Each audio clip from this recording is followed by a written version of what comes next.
Hey everybody, welcome to the show tonight. Sorry we're running a little bit late. There were storms in the area. I didn't want to take a chance on going boom.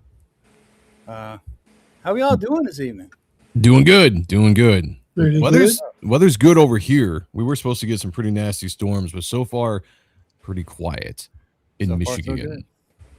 I'm digging it. Joe, welcome to the show. Thank you, thank you. I'll be on camera here in a second. I'm trying to finish John, something welcome up. to the show as well. It's all good. It's all good. We got plenty of time. John, how you doing? Pretty good. John, you look different. A little grayer, John. maybe. Maybe. It's the light. Maybe it's the light. Yep. Hold on. Not so much ginger anymore. It's the friggin' Alan Moore vibe he's got going on, man. Oh, there we go. Now we got the mood. Now the mood's been set. Now it's all romantic now. There you go. That's what we needed. Gotta set the tone. Yep. So, Reaper Destroyer 2. Yes, I sir. believe you're currently funded, right? But you're also on IGG Indiegogo. Yeah, I'm currently funded. I'm an IGG right now. It's been live for a little over a week. We're at 2230 or something like that. So vastly under what we did on the first campaign. But I am also on superiorpresscomics.com.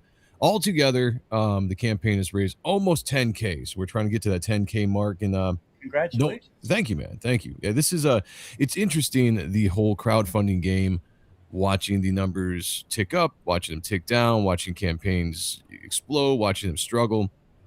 It's been interesting, but we are in it for the long haul, and we're kicking some ass and waiting to take some names and numbers as we go. You know what I'm saying?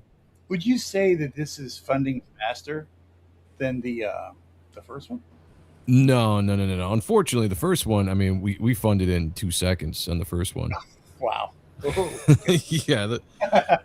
The first one we funded in about 2 seconds on the first one. And in 40 minutes we raised $18,000 in 40 minutes is what we did.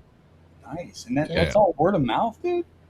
On the first one, on the very first campaign, yeah. On the first campaign, it was promotional, word of mouth, people getting out there and promoting it, that were helping the campaign out, getting everybody excited before the thing launched.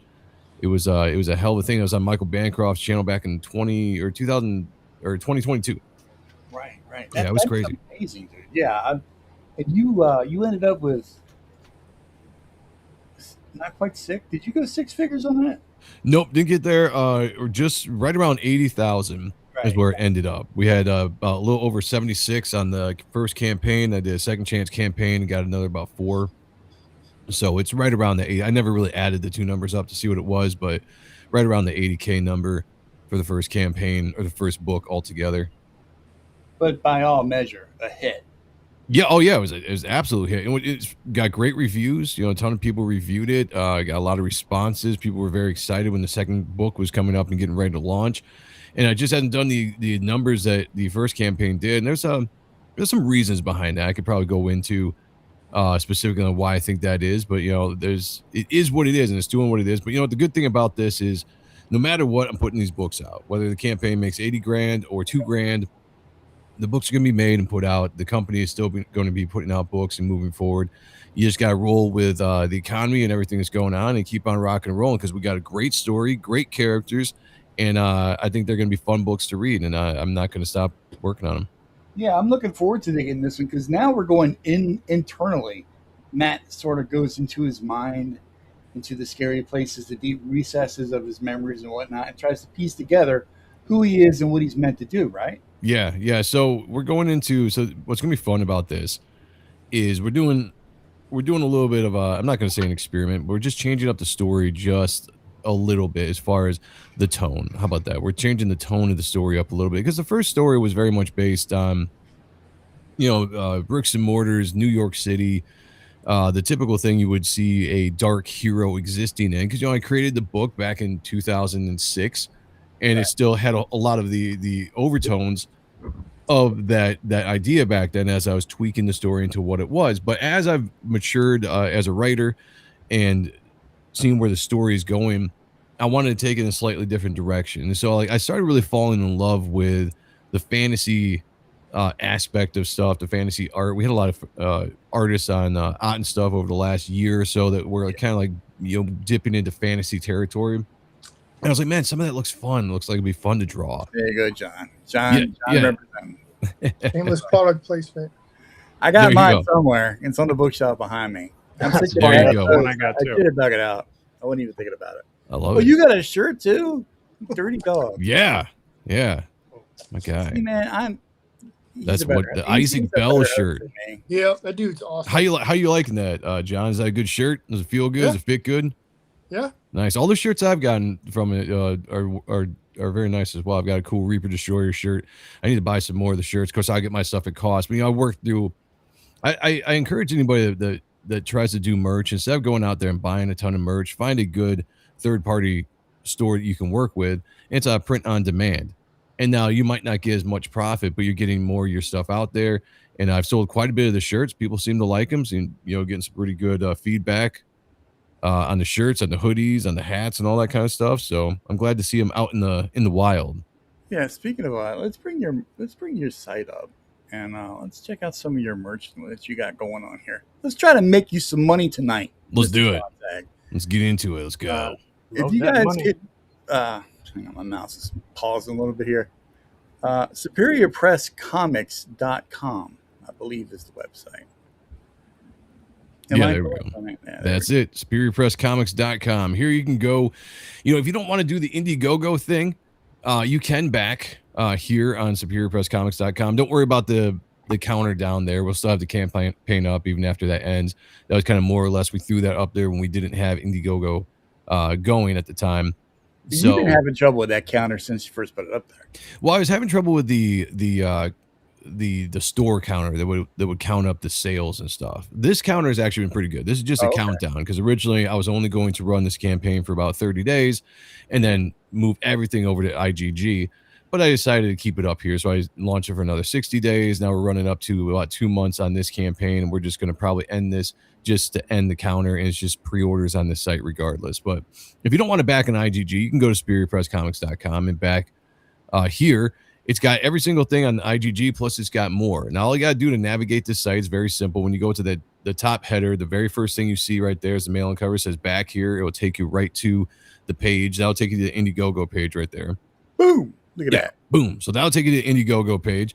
The other link will take you to the actual page on SuperiorPressComics.com. So if you want to go back for a second. Were people actually complaining that your site was too hard to use? Yeah, people. Oh, okay, well, first of all, I people. figured it out. And Yeah, exactly. It's not rocket science. If Don can figure it out, anybody can figure it out. Yeah. The people that complain are just people that are complaining to try to like to complain. Yeah, they like to complain. They like to dog CG, and they like to dog anybody that's a king and all that kind of stuff. And it's not real complaints. It's fabricated issues that they have. Vicky was going around when I first launched the campaign saying that the campaign or the website was untrustworthy, that people wouldn't get their products, that I only had thumbnails, I didn't have any versions of the pages or examples. So if you hit that box right there, Don.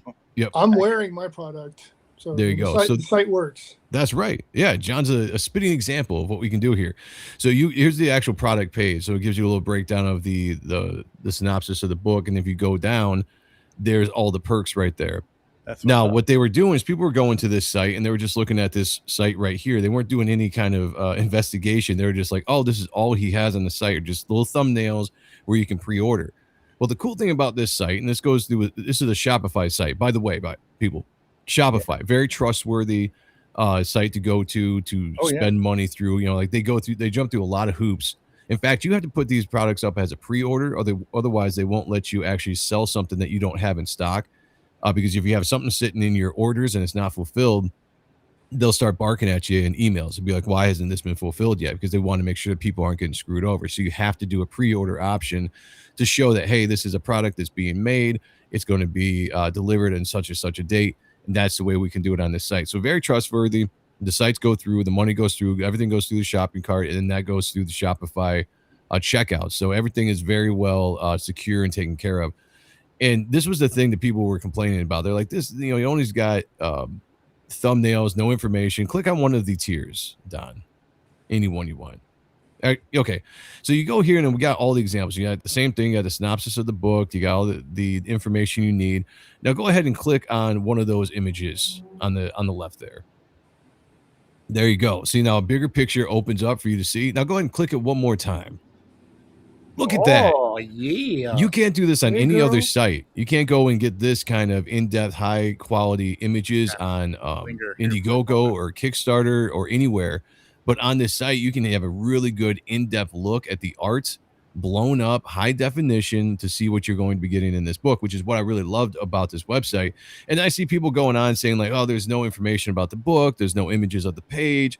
And I'm like, all right, now I know this is not a real complaint. They're not real. It's not a real complaint. It's not a real argument because everything you need is right here with just a couple clicks. It gets you exactly what you need.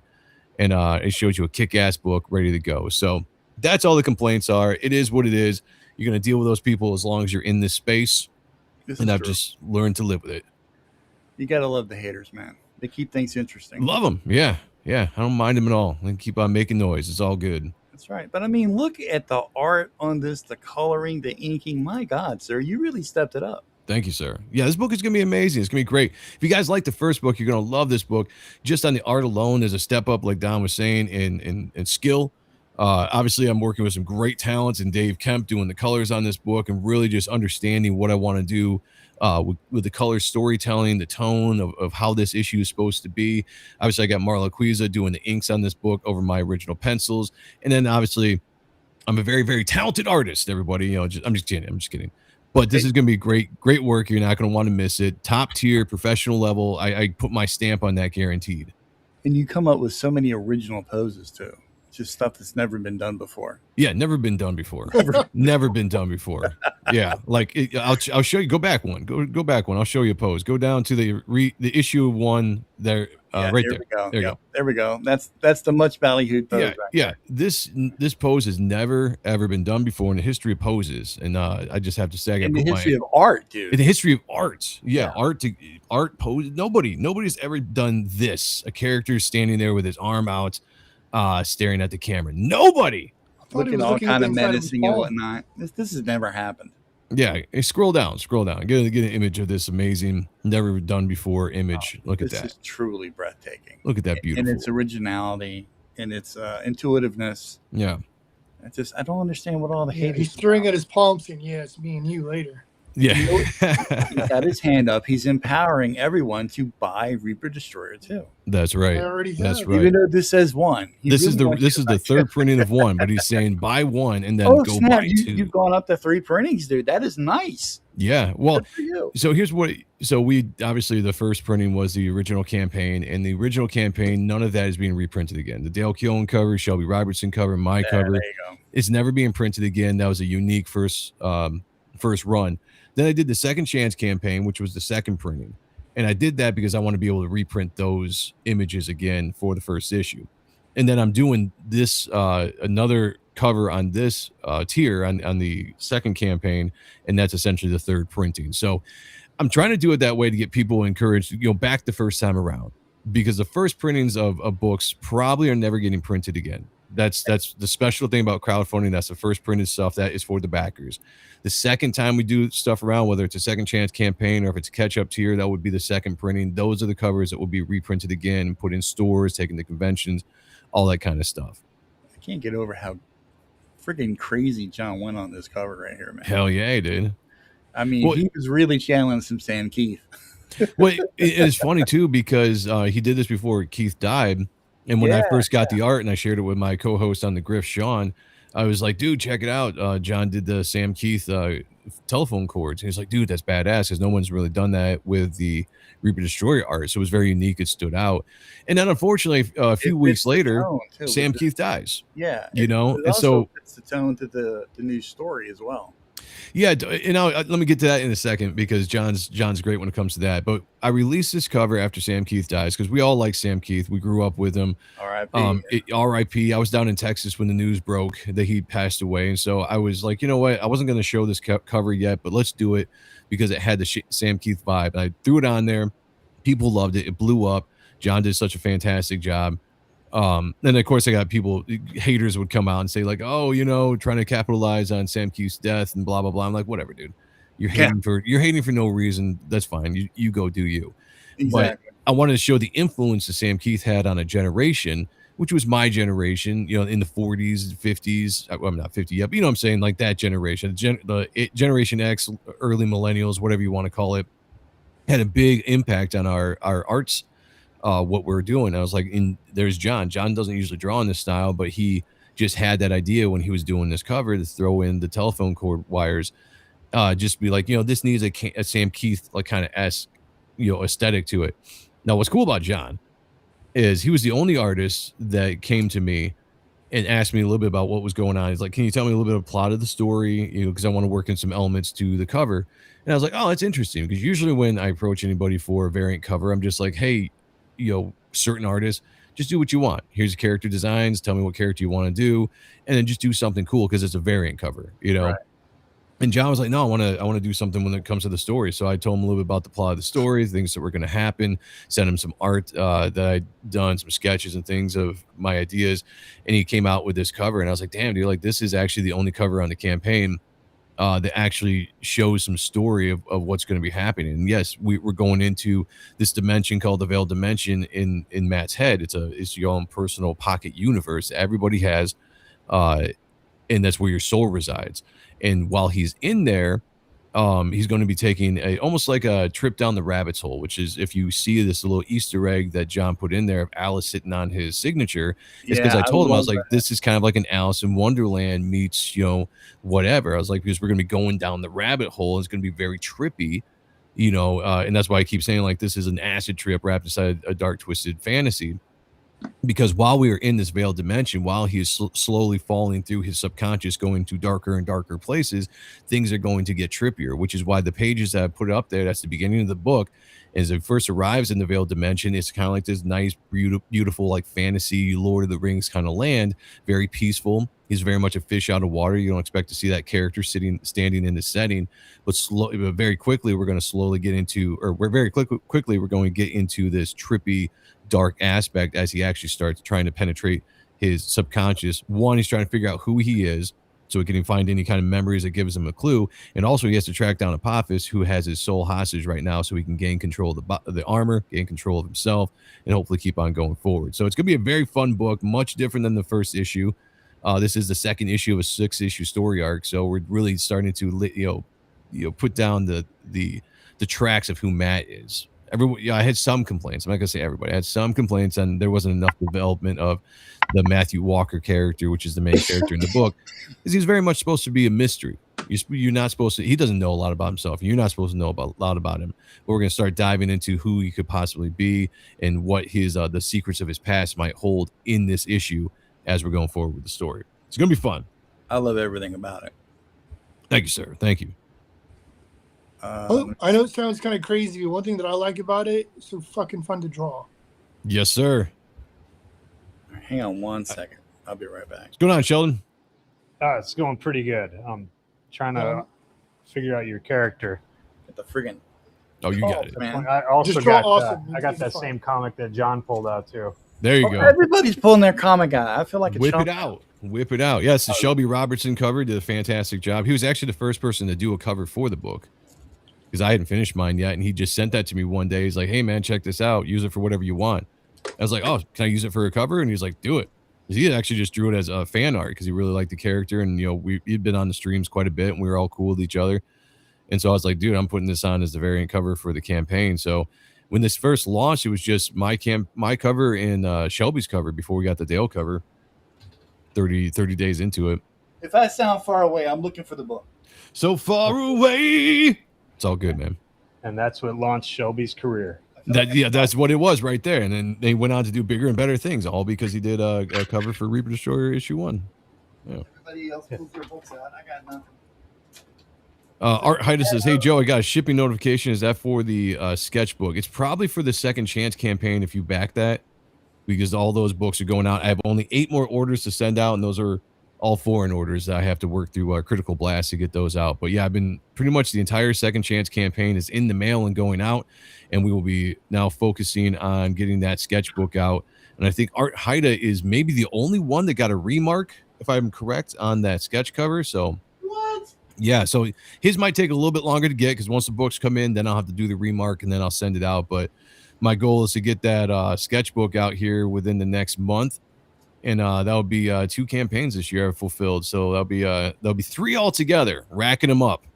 What's up, dude? Yeah, Get him going. Get him going. Get him out there. yeah, I got to get that the resume going. You know, So, Hey, Joe. how does it go on through Critical Blast? Critical Blast is great, easy to work with. There we go. I would suggest if anybody, I mean, he also does publishing too, which I don't have him publish my books because I want to publish my own books, but he helps with fulfillment. He's kind of like a fulfillment center. I usually just go through him with the foreign orders because if anyone's tried to fulfill their campaigns foreign, it's a pain in the butt. You got to fill out so much paperwork at the post office and get all these things set and ready to go that I can just hit up Critical Blast and he just takes care of it for me. And so I got to give a shout out to Critical Blast, everything he does over there at his company, whether it's producing and producing books and printing books, which he does that as well. He's got a lot of stuff going on there, but he helps out with shipping. So I mean, any creator out there that wants help on their campaign, I would highly recommend Critical Blast to anybody. See that? There it is. There we go. I speak the truth. I have things. That's Didn't doubt you, Don. and that's one of the ones that will never be printed again. When we're That's out why of I got those, when we're out of those, that is it. That's the first. This printing. is your cover. Yep. That's my baby. I don't need all that bull crap. I got the real deal. That's right. That's right. Although And for number 2, I did get the Bread motherfucking Booth cover. You bet your ass I did. Yeah, let's go. Let's go. Did we lose John? What happened to John? He dipped for a second. He must have had an issue. I'm sure he'll pop back on. Oh, okay. So we got a new voice in the chat tonight. We got the art of Victor Medina, Oh, what's up, man? a great artist in his own right. Good to have you all in the chat there, Victor. I highly recommend you going over to his Instagram, Art of Victor Medina, and checking it out. Yeah, let's go. Yeah, he's killing it over there. So good to see you in the chat. Art Haida, of course, talking about the shipping notification. We already talked about that. And he had to switch to his phone. Okay, I understand. It's all good, you know. So, tell me about the fall of art and stuff, and the rise of the grifters. Well, it's not really a fall of Art and Stuff. What basically it was is Art and Stuff was a great show. Sean and I loved doing that when we first started. I think we started doing that in 2020. Been doing it a while. Yeah, we were doing it for a bit, and it had some different iterations. You know, the show originally started out, we wanted to talk comic books and then interview some of our favorite artists and creators if we get them on the show. And then we joined Comicsgate, and it kind of changed the show because a lot of people wouldn't come on the show anymore once we officially became Comicsgate. So it became more of just a Comicsgate show. And we were still talking about comics, and I also did another show called Appreciating Comic Book Art. It's very, very like comic art central. But the problem was, I mean, the show became very much like a shill show for the longest time, because people would just hit us up. Anybody and everybody would hit us up and be like, "Hey, can I come on and talk about my book?" And Sean and I are like, "Yeah, we're going to do our part to help promote people, just like people promote us." So we just started having people on. The problem with this and with that for a while is that not every book people that we're bringing on, and no names, but not everybody we brought onto the show clicked with our audience or had a book that was interesting enough or a personality that was interesting enough to help carry the show. So I saw our numbers dip for the longest time. And then, what happens is people start getting into a lot of these streams, start doing like drama streams and like all this stuff. And people like that. People like watching those entertaining streams.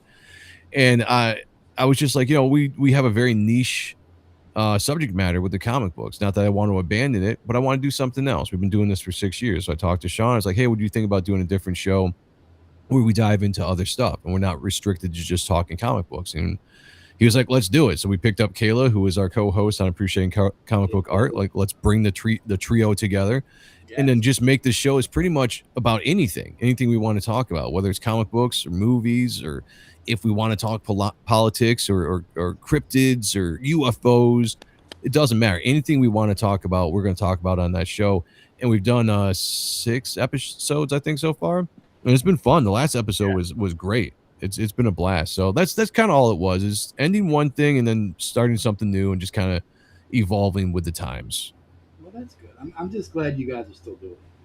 Yeah, thank you. Yeah, we weren't. Yeah, we definitely weren't going to stop streaming. You know, I kind of marketed it that way just to kind of be funny about it. Be like, stuff is ending. You know, the end's coming soon. I dropped all these kind of titles and told people like, this the end, guys. You know, just because I wanted to hype up the new show and get people interested in art and stuff again. And it worked. There was a lot of people that were tuning in and be like, oh, you guys are done. You're like, you shouldn't quit. And I'm like, yeah, that's right. That's how you do it. I hear you. I quit. Right. Yeah, exactly. Well, I got to tell you, I love Reaper Destroyer. I love the design. As you know, I'm a big fan of you. Yes, sir. I'm just anything I can do to help push this book out there, help it get to the people. I'm all about it, man. Thank you. Thank you. No, I do appreciate it. I appreciate the support and everything you and the studio has done since I've been in this space. It's been pretty awesome. And we're trying to move forward and trying to do our thing and do some really cool stuff in the future. Like Superior Press Comics. One of the things I want to do next year that I failed to do this year so far is get into doing more conventions. And I want to do more conventions next year with Superior Press Comics. I've got actual product I can take to shows now. That's cool. I really want to start reaching that audience because I look at guys like Isaac Bell and Paul Thayer, who do a great job going out to conventions and getting those readers in person, getting new readers that can be, because they are there. Like, I think we fall into this, YouTube and crowdfunding that's all we got to do. And some people, if you have a big enough following, that's probably all you do have to do. But there's a whole reader group out there that we aren't even touching because people have no idea what crowdfunding is. And we could go out to the conventions with products, sell our product, and get them excited about the crowdfunding that's happening now or happening in the future, whatever.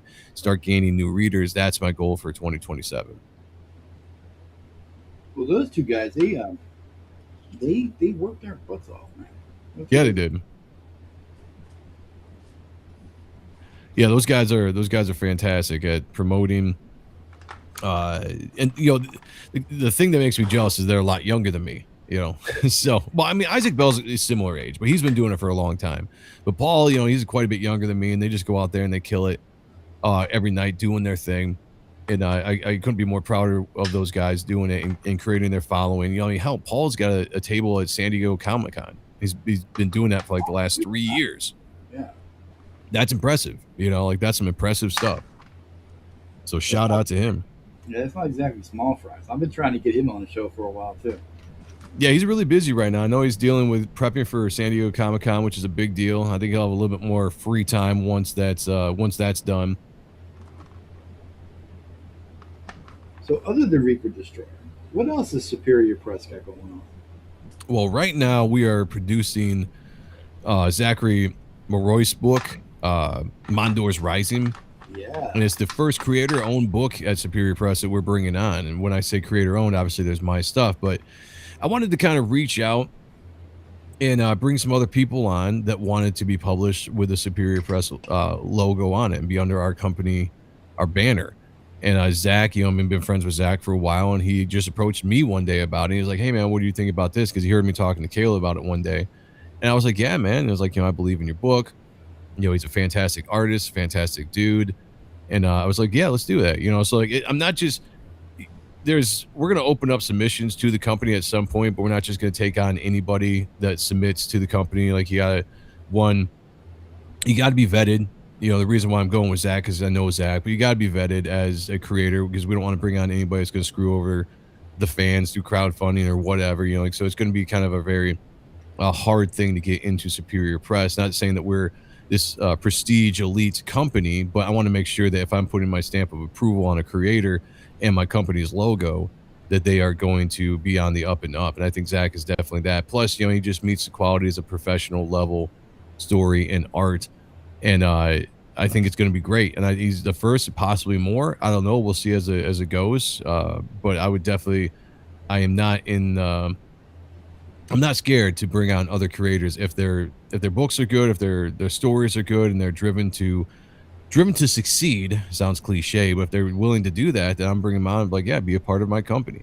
When we publish your book for you, we'll put it out. You will be on our website. I'll promote it. I'll launch it, all that kind of stuff. So Zach is the first one we're doing that right now is Mondor's Rising. If you go to superiorpresscomics.com, You can follow the link right at the top of the page on one of the slides. That'll take you to his Kickstarter. Sign up for that. It's completely free. And we'll let you know when we're going to be launching that book. But besides that, I mean, shit, dude, there's so much stuff going on that I have planned right now for 2027 and late 2026. It's crazy. You know, obviously we got the preview book of Reaper Destroyer 2 coming out later on this year. It's already up for pre-order, but we're going to try to release it later this year. The sketchbook's going to be coming out. We're going to be putting together and launching another book of mine, a character called Chaos, who was in the book of Reaper Destroyer, with Kayla Thornton doing the writing and Oliver Isabedra doing the art. The book looks phenomenal so far. The stuff that I've seen come back from Oliver, the story that I've read from Kayla is really beautiful. It's going to be great. I actually think it's going to be one of the best looking books when it gets hits crowdfunding. It's going to be one of the best looking books up there, rivaling some of the best. And I'm not even blowing smoke anywhere. And, you know, I got a big ego, so I want to show us. Actually, you know, I might be able to. Yeah, that's good idea, because I have not been advertising this too much because it's still kind of under the wraps. We're talking about it, but my focus has been on Reaper Destroyer. But yeah, let me bring up some stuff about Chaos, because that's gonna be good. I've only got one image I'll show you guys, because everything else is still, hey, that's all we need. Yeah, still in behind the scenes. But that book is going to be great. That's going to be possibly launching later this year. It also determines a little bit. Like I'm really paying attention to the economy. I'm keeping my eyes on the economy. With everything's so expensive right now, I don't necessarily want to try to do too many crowdfundings, you know, and put stress on the backers to have to get out and back these campaigns. So that we'll see. I might push that book to next year if I have to, if we're still involved in conflict and still going on with Iran and all this stuff that could be hurting the economy, all this kind of other stuff. You know, I get it, you know, so I don't mind waiting to move these books, but this is definitely a book that's going to be coming here pretty soon. Let me show you the black and white that I've got here, and then I'll show you the colored version. As we wait with bated breath. Oh, I gotta get my computer. All right, here we go. How do I share on this? Okay, there. Joe Mark, I agree. Screen share. There we go. Okay. Nobody's seen this before. This is the first one. Yeah, this is the first one. So this is Chaos. This is Oliver Isabedra. Nice. Drawing this. How do I zoom in here? Is this a zoom? Yeah, zoom in. There we go. Look at that. So this is my character, Chaos. She's basically a ninja assassin. She's, if you read Reaper Destroyer issue 1, you know that she is Victor Rain's main bodyguard. Very young, hot, sexy. Her mom was a model, so she comes from very good stock. Really cool backstory with her. Actually, a fun thing about this is one of my oldest created characters. I created this character when I was probably 14, I think. 14, 15 when I created her. And she had nothing to do with Reaper Destroyer. I just always liked her throughout the year, so I threw her into the first book just because I wanted the character out there.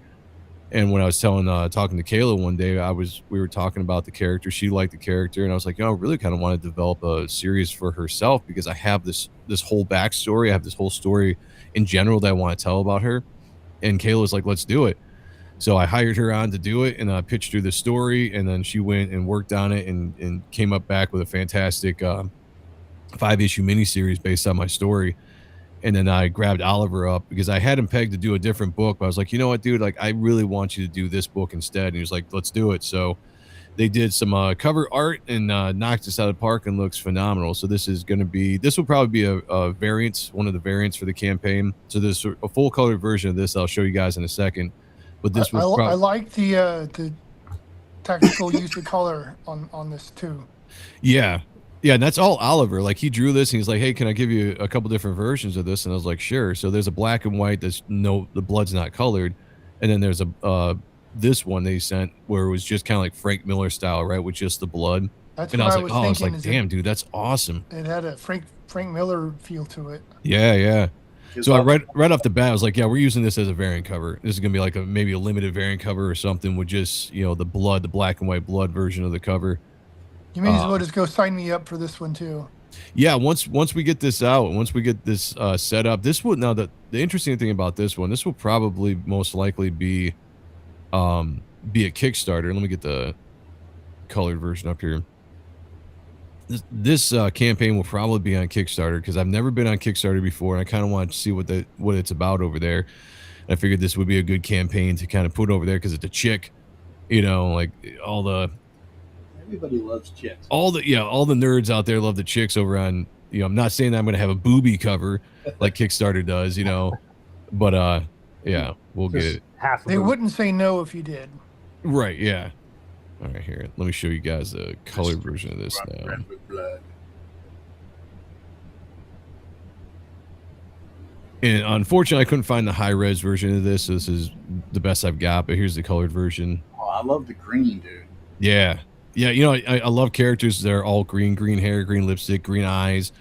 I don't know. Again, like I created her in the 90s, you know, so I was 14 years old. Screams poisonous to me. Yeah, she's hot. She's so a little bit about her character. She's one of the most deadly assassins in the world. Pretty much a weapons expert with everything, or her favorite weapons are her katanas, but she also has weapon training and everything else. You know what was really one of my big inspirations for developing her character? Obviously, I created her when I was 14, but then again, I revisited her again when I was in my early 20s, and I was watching the movie Kill Bill. I was just thinking about her. Yeah, and that character became a big influence on Lucy this Liu's character. character? Yes, Lucy Liu's character became a big influence on this character because the whole backstory of Lucy Liu's character of becoming like this teenage assassin and coming up through the ranks and all that kind of stuff, I really like. So I kind of developed that into this character as being not the same backstory, but kind of a similar backstory where there's something happens in her life. She gets abandoned. She finds her way to Japan, and then she finds a kung fu master that takes her in and teaches her the arts. Well, that master also happens to be a main trainer for the Osaka family, and the Osaka family is one of the names I mentioned in Reaper Destroyer. They are the elder sons that run the Eastern world from Osaka, Japan. And so they have this guy training their warriors all the time, and he just happened to take in this teenage girl and train her up. And by the time that she becomes an adult, she has already ascended to the most deadly assassin in the world. And there's a lot of fun adventures that we're going to be going on. I don't want to get too much into the actual pitch of the book yet, but that's just like a little bit of an insight of kind of her character. But it's going to be fun. The story I put together and the way that Kayla's writing it, the things that she's adding to it. She's very passionate about this character, very passionate about her story in general, and she's really gonna go out of the way to tell a very well written story. And it's just gonna kind of have elements of like I don't know, like Seven, Batman, the Deadly Duo. There's going to be a mystery involved that has to be solved. It's going to test mind, soul, and body when it comes to the elements of the story. If anybody knows Kayla, you know, she really gets... What I like about her writing, we write so differently. Like, I have a style that I write, you know, but she really dives into elements of the story and elements of psychology. You know, she's like, how can I work this? And I'm just like, damn, that's an awesome idea. Run with that, you know, see what we can go with. And I've been really proud to see how she's grown with bringing this story together and how it fits what I want to do with this character. And I think when you get this book, when you back this book, obviously it's going to be beautiful looking because of Oliver Isabedra's artwork, but the story is going to be really, really compelling. And it's going to be a fun mystery that you're going to want to discover every single issue for 5 issues. So yeah, I can't wait. This is gonna be awesome. But we are probably gonna crowdfund that a little bit later, either late this year or early next year. It all depends. If it looks like that, I'm sold. Hell yeah, man. Hell yeah. I want to say this just in general. Like everything I put out from Superior Press, specifically when it's my stuff, is going to have the top tier talent that I can find on a book. And it's going to have some of the best art that I can find in the book. That's a guarantee of what I'm doing at Superior Press. I don't necessarily have an art house style, but I have specific art styles that I go after for people to represent the company's image. I like that. You gotta have The mission statement. the Elder Sons, those guys are the Immortals, right? Yeah, the Elder Sons are the immortals of the world. You know, again, just most of the stuff I do when it comes to storytelling are things that I've loved growing up or things that I just discovered along the way. And obviously, I was a big fan of the Highlander movies, and I always liked the idea of immortals fighting each other for eternity, And so I was like, how can I fit that element into my story? Well, I created a race of beings known as the Elder Sons, and they were actually really based on the. Is anybody out there religious? Anybody read the Bible? Anybody get into that? Mama Don, are you religious? Okay. When when I was doing, so I got big into conspiracies, and also that led to like fringe Christian conspiracies as well. But I got into this one thing that was called the gap theory. I never heard of it before, and this was back in like 2012 or something when I was still doing music. I was just listening to a bunch of shit on YouTube, getting high and listening to things on YouTube. There you go. And I listened to this one dude talk about the gap theory, and what the gap theory is there is this idea that between Genesis chapter 1 and Genesis chapter 2 that there's a gap of time that is not spoken of in the Bible, and it is about a race that existed before Adam. And this race, I've heard of that too. yeah, it's a really cool concept. Now, I could get more into it, but the point is it's a really cool concept. And I was thinking about it one day, and I was like, this would be fun to make a comic book out of. And of course, I was doing music, so I wasn't really planning on doing a comic book anytime soon. But by the time I got back to Reaper Destroyer, I remembered some of these concepts. I was like, oh, how do I fit this into the book? Because the original book that I put out in 2007 was very much alien driven, because I was into ancient aliens at the time. So it was very much alien centric. The armor was alien, and like all the stuff, kind of Guyver inspired. And I didn't want to do that because I was like, I need to update this story for the current day. And I was like, what's kind of cool is I don't see a lot of people doing this with these characters. So I went back. I was like, I need a name for these characters, because in the theory they're called pre-Adamites. Because of Adam. Pre-Adamites is what people call them. And I was like, I just, obviously I'm not gonna ape that name. So I was like, what's a cool name? And for some reason I was thinking one day I was like Elder Sons. I was like, that's kind of cool. So I created these characters as the original inhabitants of the earth, who arose to all heights of technology and just strength and intelligence back in the day before the creation of Adam. And like these people created the pyramids, they did Atlantis, all of these things that are the 8 wonders of the world that seven wonders, right? 7 wonders. 7 wonders, yeah. 7 wonders of the world.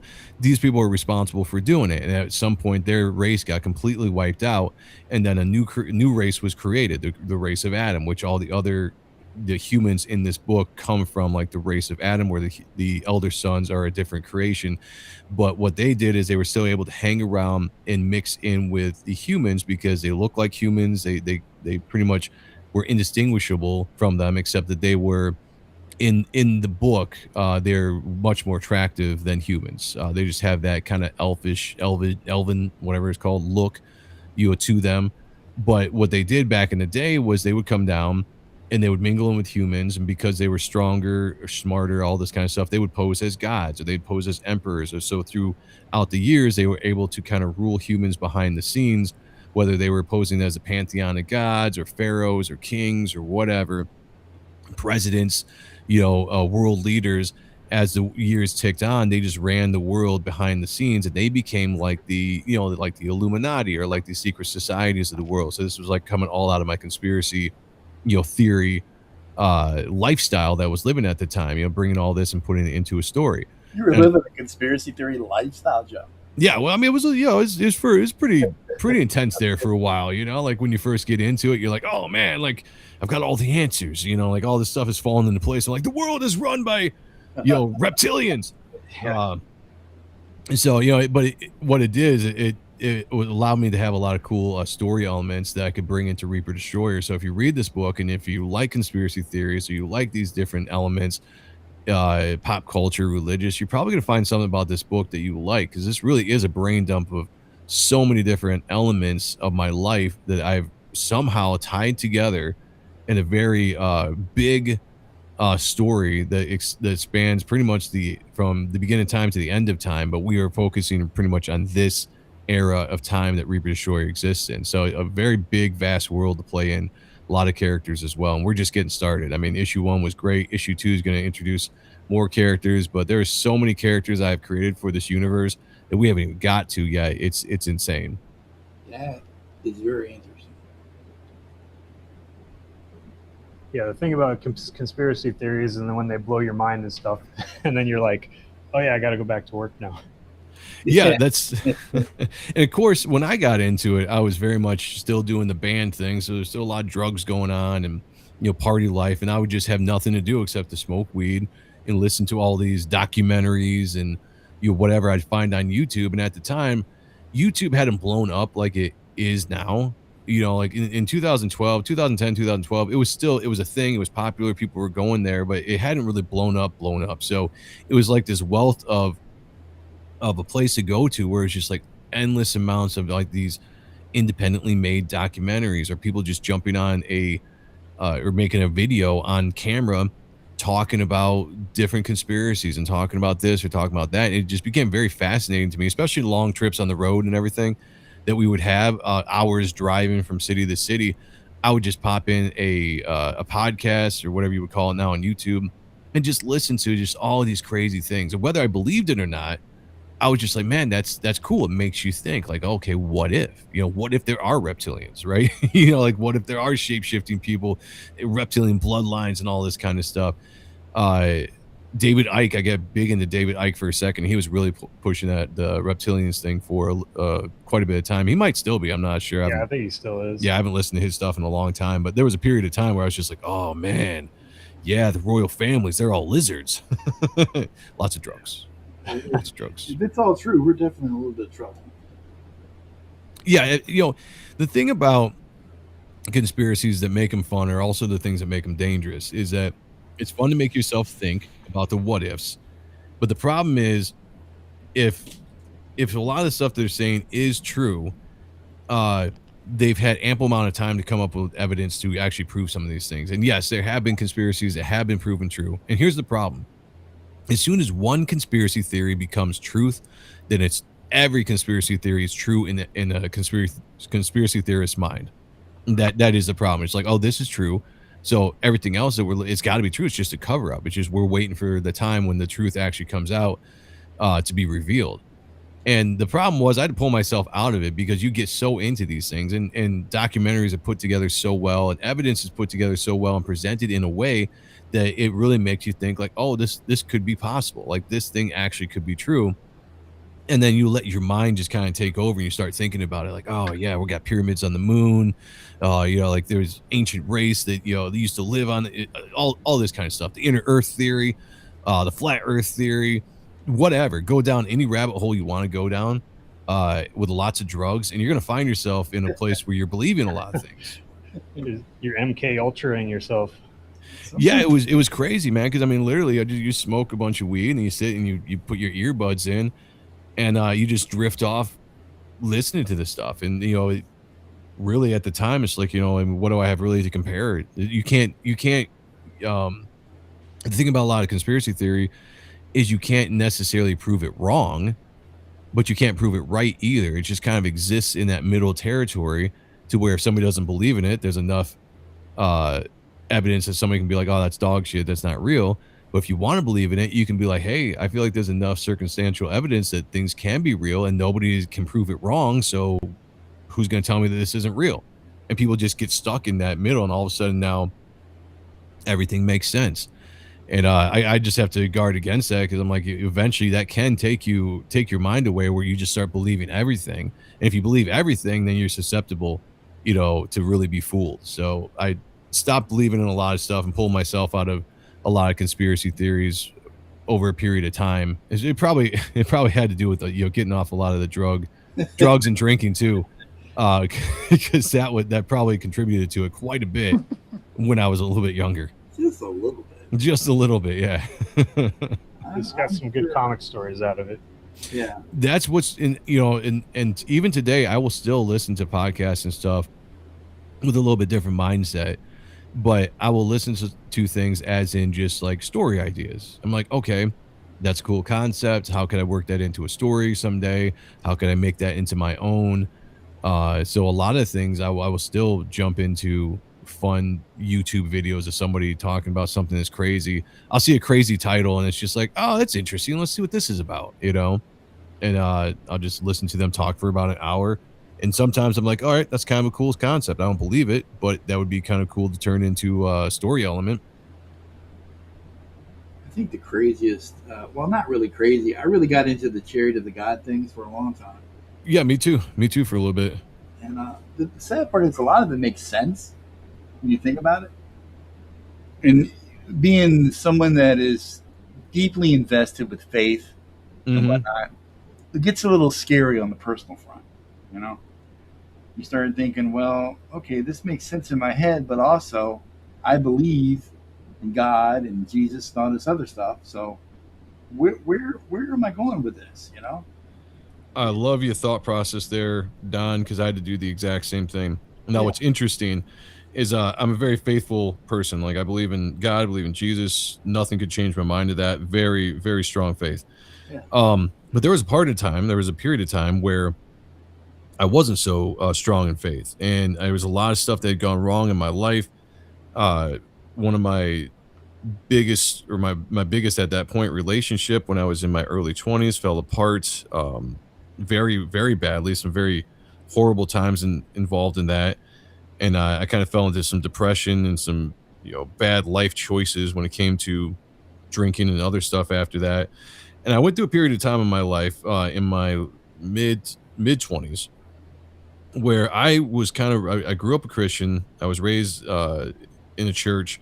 I become a Christian at an early age, full faith. I believed, but there was a part of me that didn't want to believe anymore. Like I don't want to be beholden to things. I was just like, I just want to go and live my life. I want to party. I want to bang a bunch of chicks. I don't want to worry about anything that I've been, instructed to watch out. So I went on for a while and tried to debunk my faith as best as I could. And I listened to Yeah. all of the atheist arguments that were out there, and I listened to all the documentaries that were supposedly exposing Christianity and all this kind of stuff. That Zeitgeist movie came out, and that was very, very detrimental to me for when it first came out, because it really shook my faith, because I was like, oh wow. But what it did is it made me actually have to research, because I'm not just somebody that sits there and listens to something because it makes sense. Now I just believe it. I'm like, all right, I need to research whether this is true or not, right? And I needed to research my own beliefs. And what I love about God, what I love that He did in my life, is that He allowed me to go and question Him. And I tell this story to a lot of people when I'm talking to young Christians when I get a chance. I'm like, God allowed me to go question whether or not He was true or not. Because you are allowed to. In fact, it's probably a good thing that you do question your faith, because it makes you have to study your faith and why do you believe what you believe. And so, as I was going out to debunk my faith, it actually strengthened my faith, because I not only looked at the reasons against, the atheist arguments against, but I also looked at the arguments from Christianity that were countering those arguments. And so I just go back and forth and listen to one person's argument and listen to another person's argument. And eventually it led me down a path where I started doing more study into the Bible, because I was like, I need to learn why I believe what I believe. Because I had so much faith when I was a kid. I knew all the Bible stories, but I didn't really understand why I believed in God, why I believed in Jesus, why Jesus' sacrifice was so important. And I had to do that research. And when I did, all of a sudden things started opening up my eyes, and I was like, okay, it reinforced my faith. It didn't take me away from it. And I came back stronger than I'd ever been. Yep. And since that point, I've been just getting stronger every single year with my personal walk with Jesus, my faith in God. Reading and understanding and studying of the Bible has really changed my life in a lot of ways. And I see it firsthand throughout everything, every aspect of my life, whether it's small or big. I see it. And so like my faith is extremely strong, and it'll also allow me to go into all these areas that helped me develop cool comic book stories. So all around, it was a good trip, and I did that for probably about 5 or 6 years. I was on this journey with trying to debunk my Christianity. No, dude, I was the same way. I actually, this is so stupid. Uh, Maybe not. I don't know. The way my brain works is a little weird. I would, yeah, blood brain. I agree. Um, Shout out Mama Donna. I would actually be thinking, like, when I go to do something good or nice for somebody, I would be like, am I doing this because I'm a good person, or am I doing this as a reward later in heaven? Like, what is my real motivation? And dude, that would F me up in the biggest way. Right. And I would question everything. And I know it sounds maybe a little ridiculous to some people, but it kind of, I don't know, it made me question a whole lot of choices I was making. Well, I mean, that's a good thing. I mean, like, honestly, And it took a long time for me to realize that they call it faith for a reason. yeah. And that's what it's about. It's keeping the faith and maintaining that faith through, and just being the best person you can be. Hallelujah. Hallelujah. Let's go. Mike Hallelujah. Ortiz, everybody. Welcome to the channel. Howdy. Hey, So, fellas, Mike- how you doing? Good, man. Good to see you back in here. Yeah, how you doing, Joe? I'm doing fantastic. Michael, how you doing, man? Good to see you again. Joe's always. Yeah, definitely. Yeah. Joe, how bad was the air up there, man? Oh, it was pretty bad.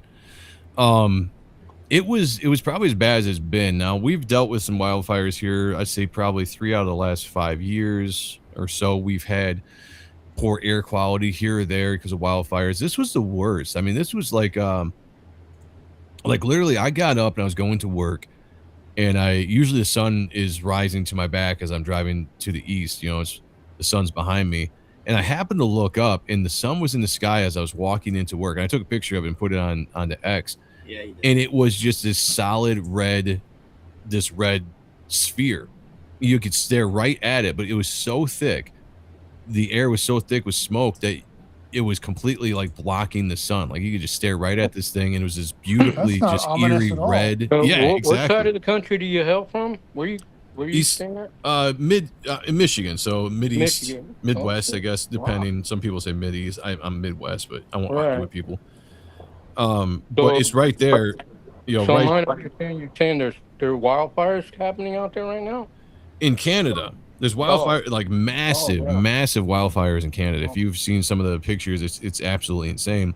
But all that smoke is just wafting our Yeah. direction. So it's hitting New York, it's hitting Ohio, it's hitting us, Wisconsin, Chicago, like the whole area up there where we're at. We were just getting inundated with it. And it was like for absolute days going on. It wasn't until it just rained the other day that it kind of knocked all that smoke down. And today was probably the first day I walked outside and I was like, oh, it feels like relatively clear out today. But it was always just like this haze. And it kind of had that faint hint of like a campfire that had just been put out. And you kind of, you felt it. You felt it in your throat. You felt it in your lungs after a little while. And just out there too long breathing in it. So yeah, it was not fun. I was actually pissed. You know, like I understand that people died in those wildfires and it's a bad thing. Mm-hmm. But at the same time, I'm just like, come on, Canada, get your shit together. Yeah, why you gotta ruin my song? Well, I told people like, look at it like this. It's like having a neighbor that's burning a campfire, burning a bunch of leaves, and the wind is blowing, so all that smoke is coming right into your yard and right into your house. You know, it's that kind of annoyance. Like, well, I shouldn't have to deal with it. Nope. You know, and that's what I'm like, man, I got to go out here and I got to work in this stuff because the place where I work at, we don't have air conditioning. So all we have is gigantic vents, exhaust fans and all that kind of stuff. And that smoke was in our building. Like I work upstairs on the mezz where it's basically just me, but it's at the top of the building. So it's also already the hottest place. And you look out into the shop and you see that fog from the fire just floating in the shop, and I'm sitting there breathing in it all day long for 3 days as I'm working. It was just, yeah, pissed me off. Wow. Man, that's crazy. So yeah, shout out. Hope everybody survives. They take care of that stuff, but at the same time, I don't want to deal with it. Yeah. What kind of work do you do when you're not doing comics? I work in a shop where we make industrial cleaners. So we make anything anywhere from like soap to bleach solutions to we make Drano. You got to wear a protective mask while you work, or Sometimes there are some chemicals we work with but that's more necessarily for protection, not necessarily breathing. Although, I mean, some of the acids and stuff you don't necessarily want to breathe in, but as long as you're not just sticking your head over the tote and taking a big huff, you're pretty fine. But for protection wise, yeah, I mean, those acids are nasty, man. They'll eat right through your skin. Yeah, when I'm not drawing comic books in this nice air conditioned studio that I have, I'm out Yeah. there in the fucking heat, airbrushing on on these bikes recently, like lately, and yeah, I'm I'm amazed how long I went doing this kind of work without wearing a protective mask. Because nowadays I can't do it. My asthma is Oh yeah, yeah. There like was a time where when back in early 2000s when I was working at a different job, but we made industrial adhesives at that job. And I was mm-hmm, one of the batch tenders, which is kind of the same thing I do at this job, where I'm making the products and stuff, the chemicals and whatnot. And that was really a lot of powder based stuff because there was a lot of powders mixed with water and different chemicals to make these adhesives. mm, And the place I worked in at the time, and this was my early 20s, didn't have proper ventilation, which, nowadays you think to yourself, like, how is that even possible? But, I guess in the early 2000s, it was still something that you could, wasn't really regulated. And I developed asthma because I was sitting here all day long and we had like the little paper masks you could wear, but nobody required them. They weren't part of like the job where like you have to wear a mask. It was just like, it's optional. And so as a young kid, I'm like, I don't want to wear a mask. Um, and so I developed asthma in that job for a little bit. It was like temporary, and I had to get an inhaler and all this kind of stuff. And yeah, uh, it wasn't until years later, after I had quit that job, actually got fired from that job, that it kind of went back to normal. My asthma disappeared. I didn't have any issues with it anymore, and I don't deal with it now. But for a slow period of time, I had to go to the doctor. I'm like, doc, I was like, what's going on? Like, I'm having a hard time breathing, like all this kind of stuff. And he's like, yeah, it looks like you developed some kind of asthma from all that powder and shit. And I was like, oh, well, yeah. that sucks. Yeah, fucking does suck. Respiratory stuff ain't nothing to mess with, man. No, absolutely. Absolutely. My daughter has a respiratory issue just in general. So like that's always sucky to watch her have to go through that stuff. I mean, she was in the we had to admit her to the hospital last year, September of Mm-hmm. last year, because she had she ended up getting this thing called the what was it called? It was some kind of stupid virus. I don't know, whatever. It's not important, but it attacked her respiratory system, and she couldn't get her breath. She couldn't get the proper amount of oxygen. So we took her to the emergency room. They admitted her. We had to stay in there overnight and get her breathing in control because she has this respiratory system. So, or this respiratory issue, which we have since then got her on some better inhalers and all that kind of stuff, and she hasn't really had an issue this year. But that stuff's scary, man, especially when your kids are going through it. That's Yeah, terrifying. definitely. Yeah, especially. You finally got her sorted out, man. Yeah, thank you. Yeah, it was scary, man. It was a scary moment. Just being like, are they gonna be able to fix this? Can they get her breathing correctly again? Just in those moments as a parent, like you have no control over the situation. It's super hard. Yeah, Super hard to watch your kid just go through something like that. There's nothing you can do except to just encourage them and keep them calm. But inside, you're freaking just freaking out and dying inside. Yeah. Mhm. It sucks. Yeah, it does. Yeah. Well, I'm glad it worked out then. Yeah, she's doing a lot better. A lot better. They switched her inhaler up, the one that How she was old is- getting. She's 7 how years old now. She's 7 years Oh. old now, yeah. She's already a fighter. Oh yeah. She's a tough cookie, man. She's a tough cookie. That's for sure. Takes after her old man. That's right. That's right. How's your AC doing, Joe? Good. Got it fixed yesterday. So So you It's, live comfortably again? yeah, it's nice because I mean, if anybody watched the Grift on Thursday, I basically streamed naked, so I had to keep the camera off because I wasn't going to say anything. it was But you so already did that. well, yeah. I mean, I do it without pants, but like this was full on, no shirt. I was basically just in my boxers, and I came down here to stream. I usually stream like this in a hat and a t-shirt, and I was sweating profusely, and I was just so uncomfortable. I was like, I can't do this. So I was like, I just pulled all the clothes off, and I was like, I'm turning off the camera. I was like, not doing it today. So it's going to be what it is. But they got there yesterday, fixed it. Took a while to get the house cooled back down because it was like 80, 90 degrees in the house at one point. Dude. So it took a second to get it down to back to 70. But we're good now. We're good. We're Is, surviving. is Michigan also dealing with that heat wave that's happening up Oh north? yeah, we are getting just stomped in Michigan. I I mean, think pretty much everybody's dealing with this shit. yeah, it's yeah, we've been getting like high 90s, and the thing about Michigan is it gets really humid as well. So not only is it hot, but you get the humidity, which is even worse. So the heat and the humidity is what really just kills you. It just kicks your ass all day long. John Malin had to go and F everybody up with his white boy summer. Yeah, it's all Amplified John's fault. by Damn it. 1,000. Yeah. What's a white boy summer? Oh, well, it's exactly what you think it is. Just So imagine a where bunch is it of at? Is it a good place? It's Is the it- hotness, baby. It's the hotness. It's the Reaper Destroyer summer. That's right. Let's go, Reaper Destroyer. Victor Medina says the Inquirer you- was 100% truth. Oh yeah, the Inquirer. The Inquirer was so fun as a kid, man. You go to the grocery store and you're checking out in the aisles and you're just standing there because it's boring. You're waiting for everyone to run the grocery store and you're just staring at the rack there, and you got the Inquirer, and you got like the Bat Kid and like all this kind of stuff, and you're just like, what is this? And of course, mom's like, we're not buying that junk. And I'm like, oh, dude, it's so my awesome. mother and my grandmother bought that shit all the time. Did she? The Nice. Globe, the Star, the Inquirer. They would sit down and read. My grandmother said, "Good old Nana, she's all about. I just get it for the crosswords." But yeah, love it. and then you catch the old man sitting over there in the rockery, and why are you reading this stuff? It's just something to read. Yeah. Yeah, Oh, come on out, my mom wouldn't get that either, but she would watch Young and the Restless. And Oh, jeez. Oh, there, yeah. it's like, come on, let's find out about this Bat Boy. When I was a kid, Yeah, I it thought he was summer. Elvis's love child.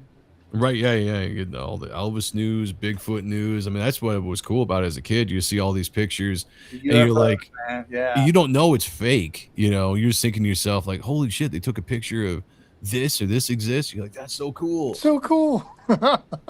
Mm-hmm. So much weird stuff going on. When that Hurricane Andrew happened, Bat Boy was stuck on a roof. Seriously. That's funny. And then, I don't really see them in the market anymore. I'll be honest with you.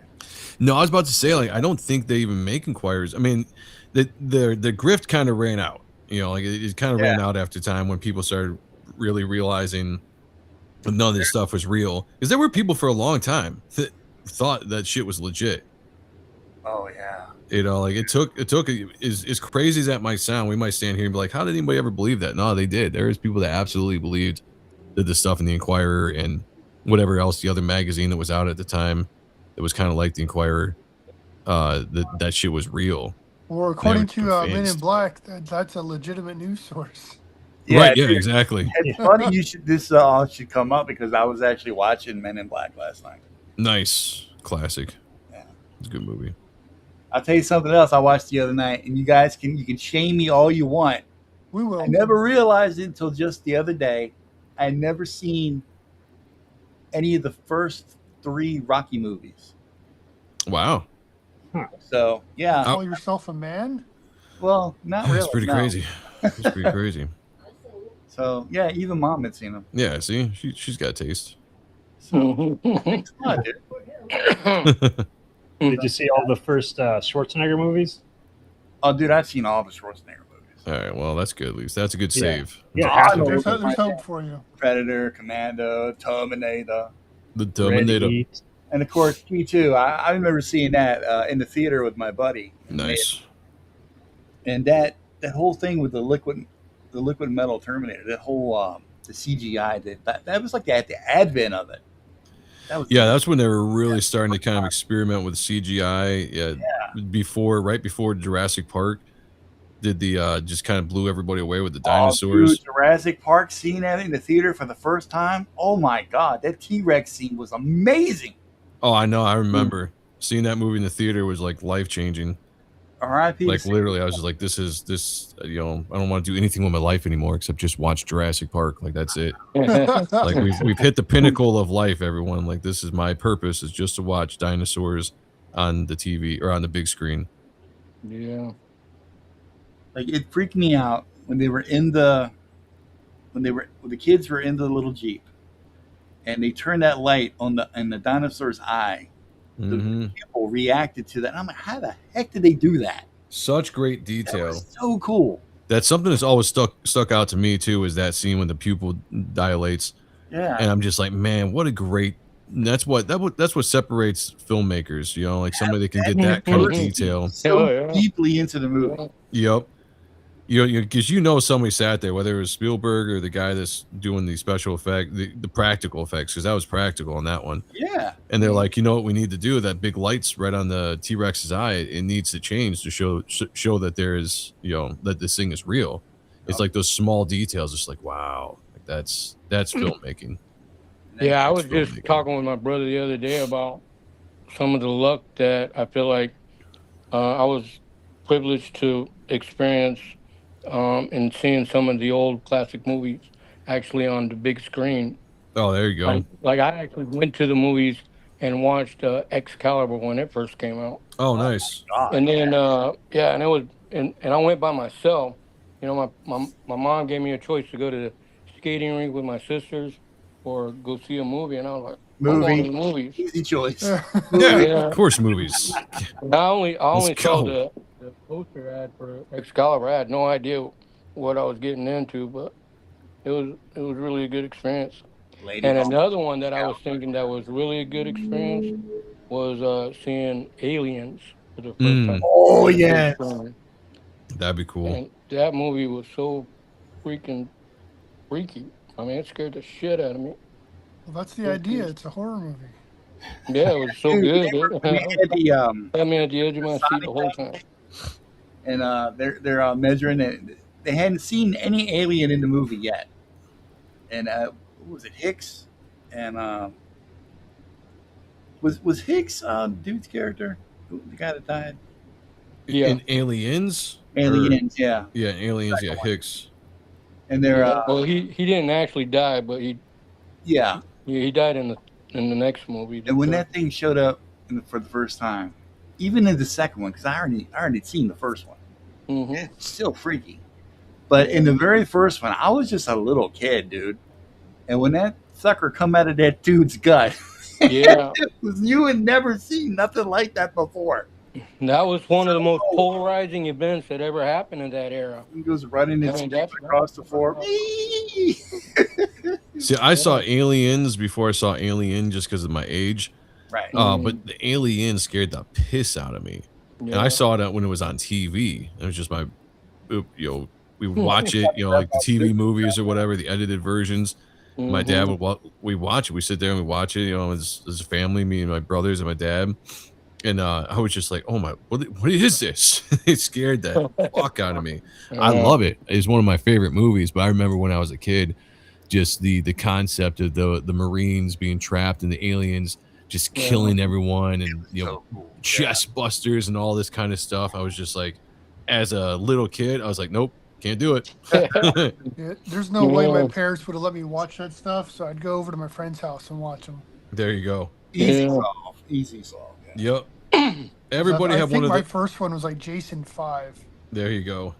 I'd go to watch it, and Mom's like, "You cannot have any nightmares. You have to promise me you're not going to have any. I'm not going to have any nightmares, Mom." Yep. The next night. Yep. That's how it is. You can always be like, I'll be fine. weird. I got it. I'll be fine. Well, My daughter when I does was a that. kid, I got into the Universal movie monsters. Yep. And then whenever we'd go to the library, I would rent books on drawing, surprise, surprise, or Nice. on something monster related. And I was 8 or 10, somewhere around there, and I came across Alfred Hitchcock's The Birds. Yep. I didn't like that Dude, movie at all. that movie messed me up for a while. Yeah, me too. Yeah, me too. Especially The longest time that when one we drive anywhere, my eye was out the window looking at the power poles, make sure that the birds were staying on the wire, not coming after And my to car. this day, there's another movie I saw as a kid. It was an old horror movie, I think from the 50s or 60s. And I saw it in my grandmother's house. and it was something about giant spiders. The invasion of the giant spiders. I think so. This movie wrecked me, guys, as a child. Yeah, I am still that's wrecked. movie that I still influenced suffer from Iraq. arachnophobia. Still. That movie is the one that directly influenced me. It's that scene where if it's the same movie, it's a giant spider in this barn in a lock, Yeah. and this woman runs into the barn to escape these spiders, Is that only to find arachnophobia? a spider on the lock, jump on her. Mm-hmm. That movie traumatized me when I was a kid. Thanks for bringing that. I mean, actually, it didn't that impacted me. It didn't traumatize me, but I remember talking to my dad about it because he took me and my brother to see it that night, and we stopped at a restaurant afterwards, and my brother and I were going on about how scary it was and how realistic it was, and my dad was like, "Didn't you notice the rubbery? You didn't see that stuff like that when what you're are you talking about? That looked real. That looked real." I'm focused on the balls. Well, that was one of my favorites. When I was young, I got introduced to Bruce Lee, right? There you go. Yes. And I became a Bruce Lee fan with me and my best friend. We were like 6th grade, and we spent like the whole year that we were friends, trying to get to see an actual Bruce Lee movie. Up until then, it was just magazines and photos, and we got really into martial arts, and we tried to soak up as much we could about Bruce Lee without actually ever seeing the movies. And for years, I hadn't seen any of his movies because they didn't have, it was back in the day before there was rental stores and stuff like that, right? Mm-hmm. But so I'm living in Indiana now, and I'm 13 now, right? And I was a Bruce Lee fan when I was like 11 or something like that. But I'm 13. I still haven't seen a Bruce Lee movie. But there's a double feature at the theater, and That's a good age to watch Bruce Lee movies. Yeah, well, it was Friday the 13th, and it was a Bruce Lee movie, but it was Bruce Lee called Man or Myth. And I was like, I don't remember ever seeing a Bruce Lee movie that had Man or Myth in the title, but it was Bruce Lee nonetheless. And so I sat through, I didn't know what Friday the 13th was at all, and I went to the theater to see it by myself. And I had to sit through that movie, and that movie fucked me up. Yeah. And then I got to see a Bruce Lee, and it wasn't even a Bruce Lee movie. It was a Bruce Lee with a look-alike. And it was one of his imitators? Yeah, and it was more of a documentary than it was a movie. And I was like, man, I was still happy to see it, but at the same time, it was too much of a price to pay by Friday the 13th by myself. But yeah, I just thought of that while you guys were talking about. I think Enter the Dragon might be the best one I've ever seen. Yeah, Enter the Dragon's awesome. Yeah, I think I was around the same age when I got into Bruce Lee movies too. Yeah, I went to Puerto Rico, and I was in the 8th grade now, and I was living in Puerto Rico and on an army post out there, and at the Army Post Theater, it was Bruce Lee week, and they played every movie that Bruce Lee made throughout the entire week. I went every single night to watch it. That was great. Did you guys ever see the? I think it came out in the late '90s. Lauren Holly was in it, and some other guy. I can't remember his name. Jason Scott Lee.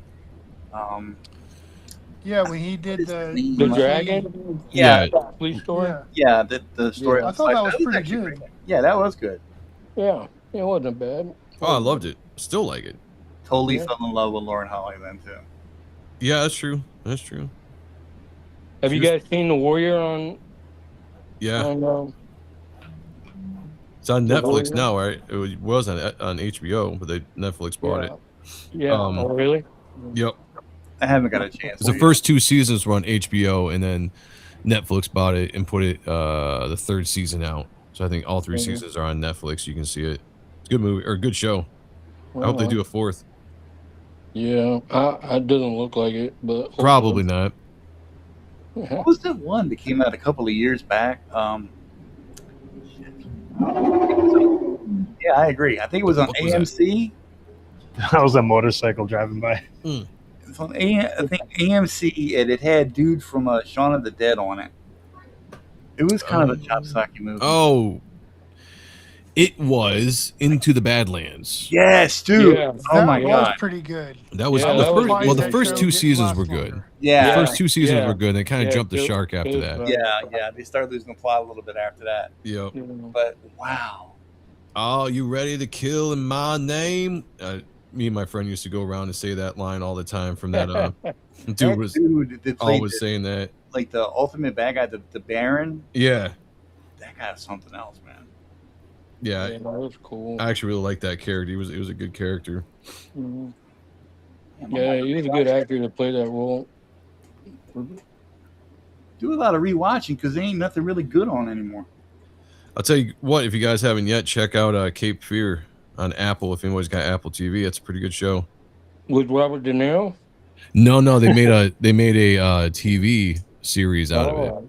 Oh, okay. And That so was it's a the good one too. It's though. the same story. It's the same story as the movie to a point. Right. I mean, it's because the movie was based on a book, so I think they dive more into the book than the movie version Right.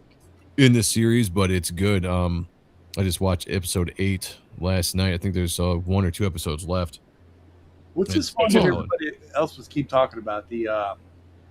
John kept talking about it. Oh, it's, Widow's Widow's Bay. Bay. Yeah. Widow's Bay. Yeah. Is that any good? It was all right. I'll say this, like I liked it. I enjoyed it. I didn't see the hype that everybody else was putting into it. I was listening, and I like, John has good recommendations, but there's not everything he puts out there that I agree with. And so I was watching it off of the hype of him talking about it. Then I saw EVS talk about it.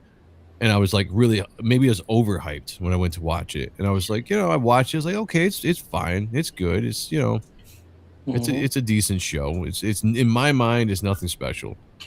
If they never made another season of it, I wouldn't be sad. I'm probably out of here. I just caught this new one, Lucky. It's got Anna Taylor-Joy, I think her name is. I've caught Oh, it. yeah. Is that the Commercial blonde out chick? today.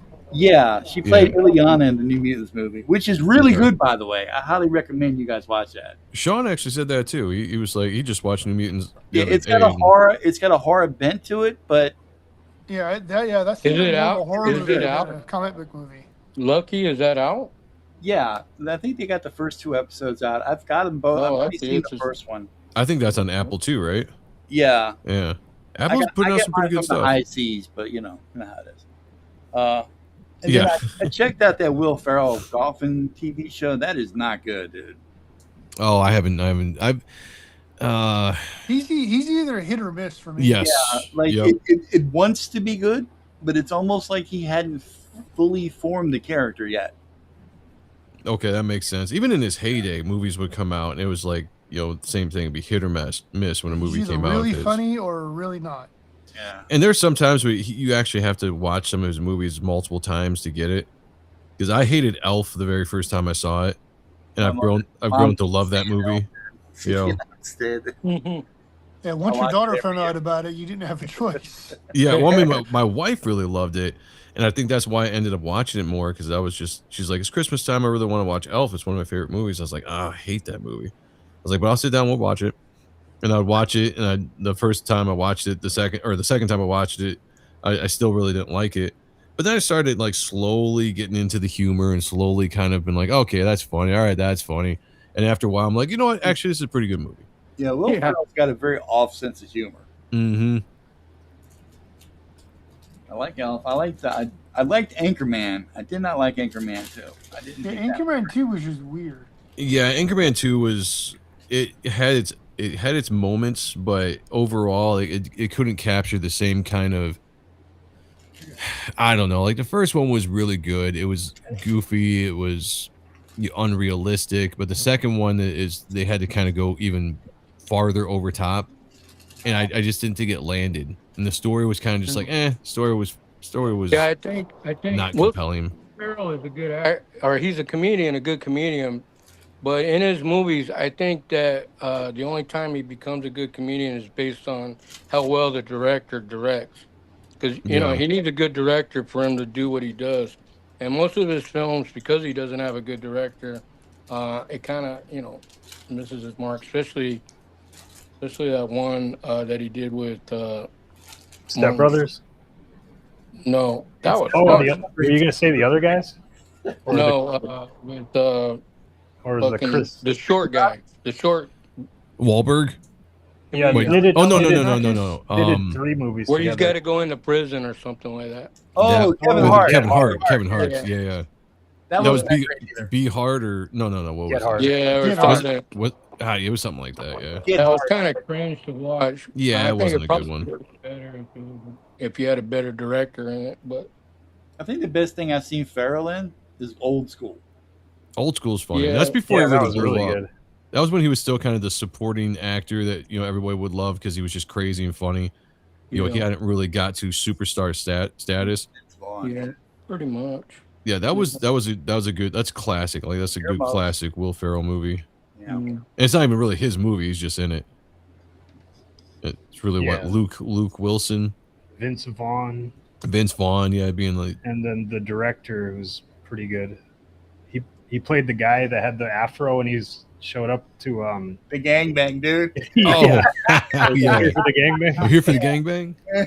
I'm here for the gangbang. I liked his toast at the wedding there after that. Oh yeah, and the wedding band. Oh yeah, those guys are amazing. They're actually a real band. Yeah, they were in like 2 different movies, right? Uh-huh. Yeah. What was the second? Because I saw them pop up in another movie. Starsky and Hutch, I think. And I was like, oh, that's actually a legit band. Who is it? I don't know the name of the band, but they were in 2 different movies where they were wedding singers, and they do like real crude versions of songs. And it's just funny because nobody like the cast reacts. You don't expect them to be dropping F-bombs.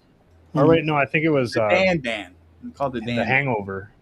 Oh, The Hangover was the other one. Yeah. The Hangover and then Old School. It's called the Dan Band, and they're led by actor and comedian Dan Finnerty. I think they were also in Starsky and Hutch. Heavy, aggressively might have been, yeah. I only remember that I've seen that movie, but I couldn't really tell you anything that happened in it. What, Starsky and Hutch? Yeah. Same here. I can't remember that movie. I remember Vince Vaughn slapped Snoop Dogg in that movie. Oh, did he? Yeah. Anybody here ever watched the Starsky and Hutch TV show? Oh, no. Yeah. That was a little young for that. Yeah, before my time. When I was a kid. I'm around a bunch of young people. Yeah. The original Battlestar Galactica. Yeah. I did like the car though. That was pretty badass. That was what made the show, the car. Yeah, totally. Oh, Grey Wolf. Same with the good old boys. It's because of the car. Oh yeah, dude. Just the good old boys. Never meaning no harm. Yeah. Dukes of Hazzard and Smokey and the Bandit are why I drive the way I do now. There you go. That's it. I'm looking forward to the remake of the Rocket Files. The what? Is doing that. The guy from Bones, and he played Angel on the Buffy. Oh, I didn't know they were doing it. Yeah, he actually got I guess he didn't need it, or why. I don't know why. He did his blessing from James Garner's daughter. So everything's good to go. They say Probably just a respect thing, Yeah. Just a respect thing. It's supposed to come out this fall. I'll check it out. I'm a little leery about most of the remakes or reboots that nobody asked for. A lot of the times lately, they take the name and then they just do what the hell they want with it. Like Little House on the Prairie. Who asked for that? Yeah. Well, the problem about Little House on the Prairie, unfortunately, I saw a article talking about that show. It looks like that's going to be another one of those shows that tries to eke out the diversity, because that show was so white. Oh my! Because back that's in the day, mostly what lived back then. Right? But there's the filmmakers today now. They got what was it called? Equity or fuck? What was it called? Bullshit's what I call representation. They need the representation. They got get their ESG score up. So I read that article and I was like, oh, it's gonna be a garbage show. It's looking That good, makes as Michael. much sense as someone that doesn't look Greek playing a Greek role in a movie. You know what's interesting about the Odyssey is that it seems to be doing pretty damn good. Yeah, that movie's Yeah. getting a lot of hate for the casting though, and it made me think about. Remember when they cast Ben Affleck as Batman? Or Yeah. someone the size How of a much small hate that child dude got? playing a role of Achilles. Well, he's not playing, or Ellen Page is not playing Achilles. I thought it was wait. So he's Somebody. playing a soldier, just a Roman soldier. Either And way, honestly, I saw that him, her, whatever, Yeah. the chick playing Helen of Troy, and then Zendaya are really only in the movie for about 5 to 8 minutes 5 minutes, yeah. total.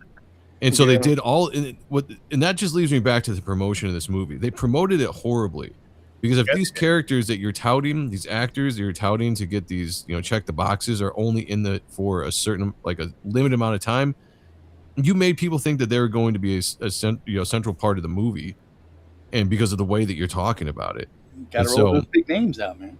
Yeah. So I've heard some people say good things about it. I probably will wait until it gets to streaming before I watch it. I'm still Yeah, not going to go check it out in the theater. I got no interest in it. I'm probably going to wait till I have nothing better to do. Yeah. 'Cause Yeah. Supergirl. I I'm still not have gonna to even watch endure- Supergirl. I still have to endure Robert Pattinson in there too, and I'm just not. A Dude, fan. am I the only one who didn't like him as the Batman?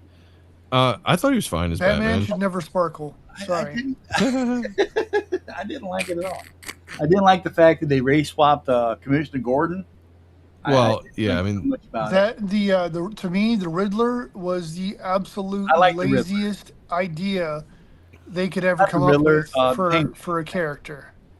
That was my least favorite part of the movie, and I actually thought the movie was fine. It was about 40 minutes too long. Yeah, They needed I like to the edit Penguin. that thing down.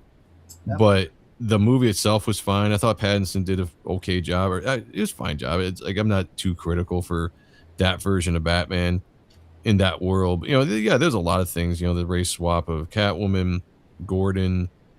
It just had its own complete feel to it, but it was an alright movie.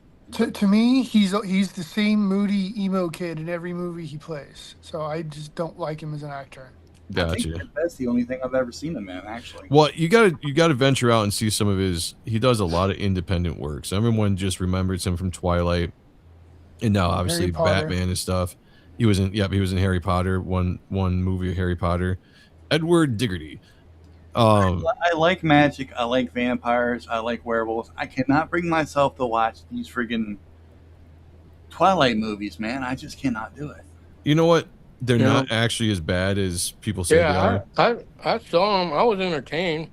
I mean, it's not. I wouldn't like buy collectibles or Right, memorabilia, yeah. But I watched it and I was like, I had a girlfriend at the time that was huge into the movie, so I saw, I want to say, probably three of the 4 movies in the theater, because they would come out and I was with her and she You wouldn't had a want to go. ulterior motive, Joe.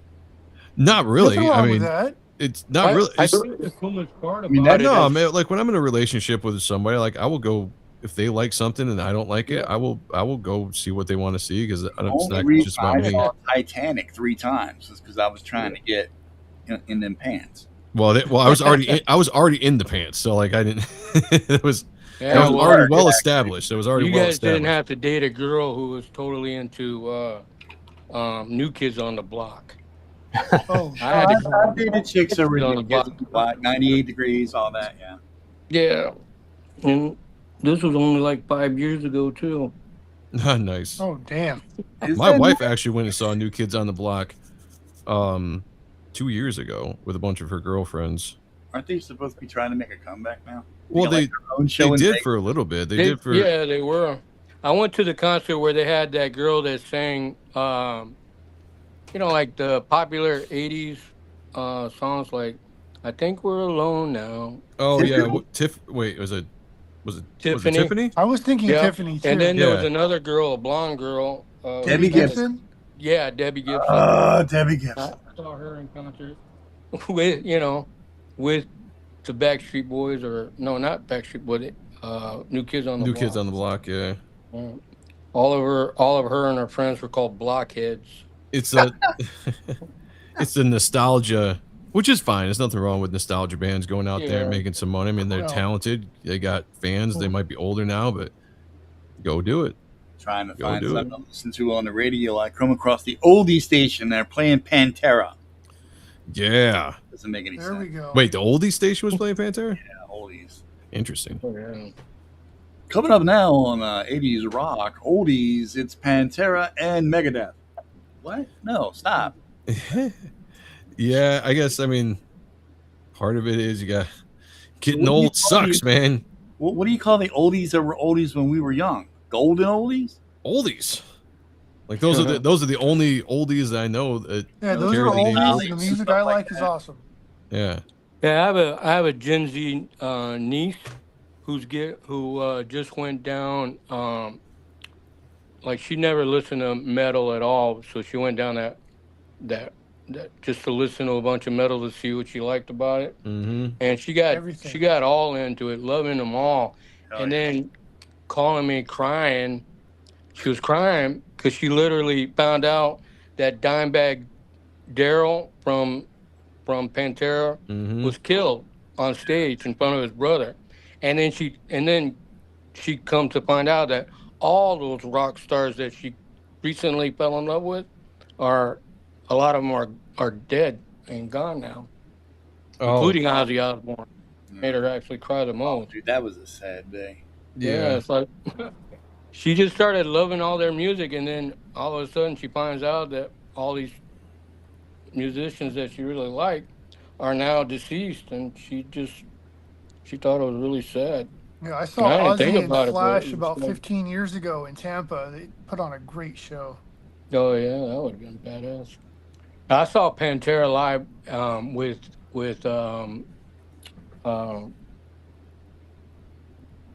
Skid Row. Oh yeah, back in the day. Oh, yeah, yeah, they opened up for Skid Row back in the day. Would that have been like 91 or something? Yeah, yeah, it was way back then, but yeah, they fucking rocked. It was in St. Louis at the St. Louis Auditorium. Nice. Yeah, I had a proud dad moment. My daughter lives in Tampa with her mom, and she and I regularly message each other or text each other. She's forever sending me metal memes and stuff, so I'm pretty sure she's driving her mom nuts with my taste in music. Nice. Oh yeah. That's what's up. Yeah, Reaper Destroyer's definitely got a metal vibe to it. So is that like? Is that any kind of music that influences his character? I mean, not really. I mean, I come from a metal background, obviously, with my band and stuff, and it's probably just a coincidence when it comes to that, most likely. Did you ever see that movie Faust, Joe? Sounds about familiar. The comic? Wait, yeah. It was a foreign movie, right? Well, no, I know it was about as good as the Guyver movies. Okay. But the soundtrack was metal as shit. Oh, gotcha. So whenever I think about music and Reaper Destroyer, I think of something along those lines. Oh, hell yeah! For the soundtrack for that. Yeah, dude, you should put together a Reaper Destroyer soundtrack for the 3rd issue. Yeah, people have talked about it before, and I've thought about it. I've been doing a lot more, picking my guitar up a lot more lately. Even if it's just instrumental, that would be tight. Yep. I've been thinking about it. I'm thinking we'll see. It takes a lot of time. It takes a lot of time to record and all that kind of stuff. Like an animated feature or something. That'd be great to have for cartoons and a metal soundtrack. It's awesome. Oh yeah. If there was a animated feature or a movie or something like that, I think it would definitely be some metal music in there for sure. Yeah. For sure. There's a artist. I cannot think of his name because I have old man brain. And he did work for DC. I can't remember his name. I remember he used to work on the title Major Bumper. What? Doug Mankey. Oh, Doug Mankey. Yeah. He did the mask, right? Yeah, he does animations on I get him on Facebook videos. He'll do like Batman, Lobo, stuff like that. They are hard as hell, dude. Oh, nice. They look really good. Yeah, I've got them on my Instagram. They're pretty awesome. They're like little video shorts. Yeah. Of like, say Batman is doing squats at the gym or something. Yeah. The music that he chooses gets you amped up every time. I know. He is so. Did you see those videos of the Doug Mankey lifting weights? Yeah. That dude could put up a lot of, I don't know, a lot of iron. A lot of iron. Yeah. He's not a small guy. It's probably a good idea if you're sitting all the time drawing. Yeah. Normally when I'm at the gym, that's what I listen to as well. Is it gets you amped up, and I've had some of my best lifts or because I was blaring some OTEP or Ozzy or something angry. I mean, look at this, man. He does this. This is so tight.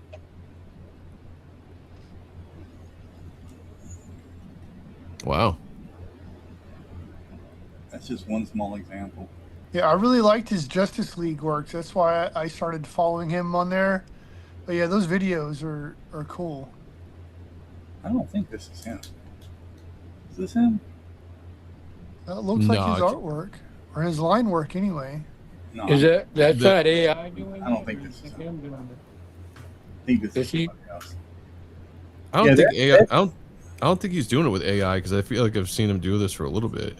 No, it looks really Said cool. he did it in Procreate. I'm not sure. Yeah, Procreate. That's I believe it. Procreate animation and stuff. Yeah, you could. That makes sense. I'll play a quick snippet of the music. I don't want to get struck, but listen to this real quick. Up into the night sky,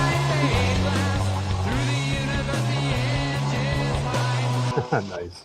That is some heavy metal-esque Hell yeah. animation and the music, of course. But I mean, just good lord, dude. I mean, look at that. Lobo turns his neck, the veins pop out. Come on. I could watch a whole movie animated like this. Yes, definitely. Dude's a beast. That's all there is to it. Yeah, that Lobo looks like it's the closest to That's how he should look. Bisley's looks. The way Simon Bisley did his Lobo, that one is closest to it.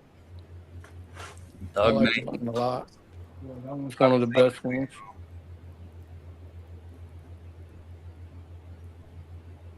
I tell you another guy that's got some chops too. That's Dan Mora. Yeah, I like his. He's good, but I have a hard time separating his artwork from was it Jorge Jimenez? Oh. No, they're both great artists. You can see if you see enough of it, you can tell the difference. Yeah, but you, I've got to stare at it for a minute before I can figure it out. Usually. Yeah.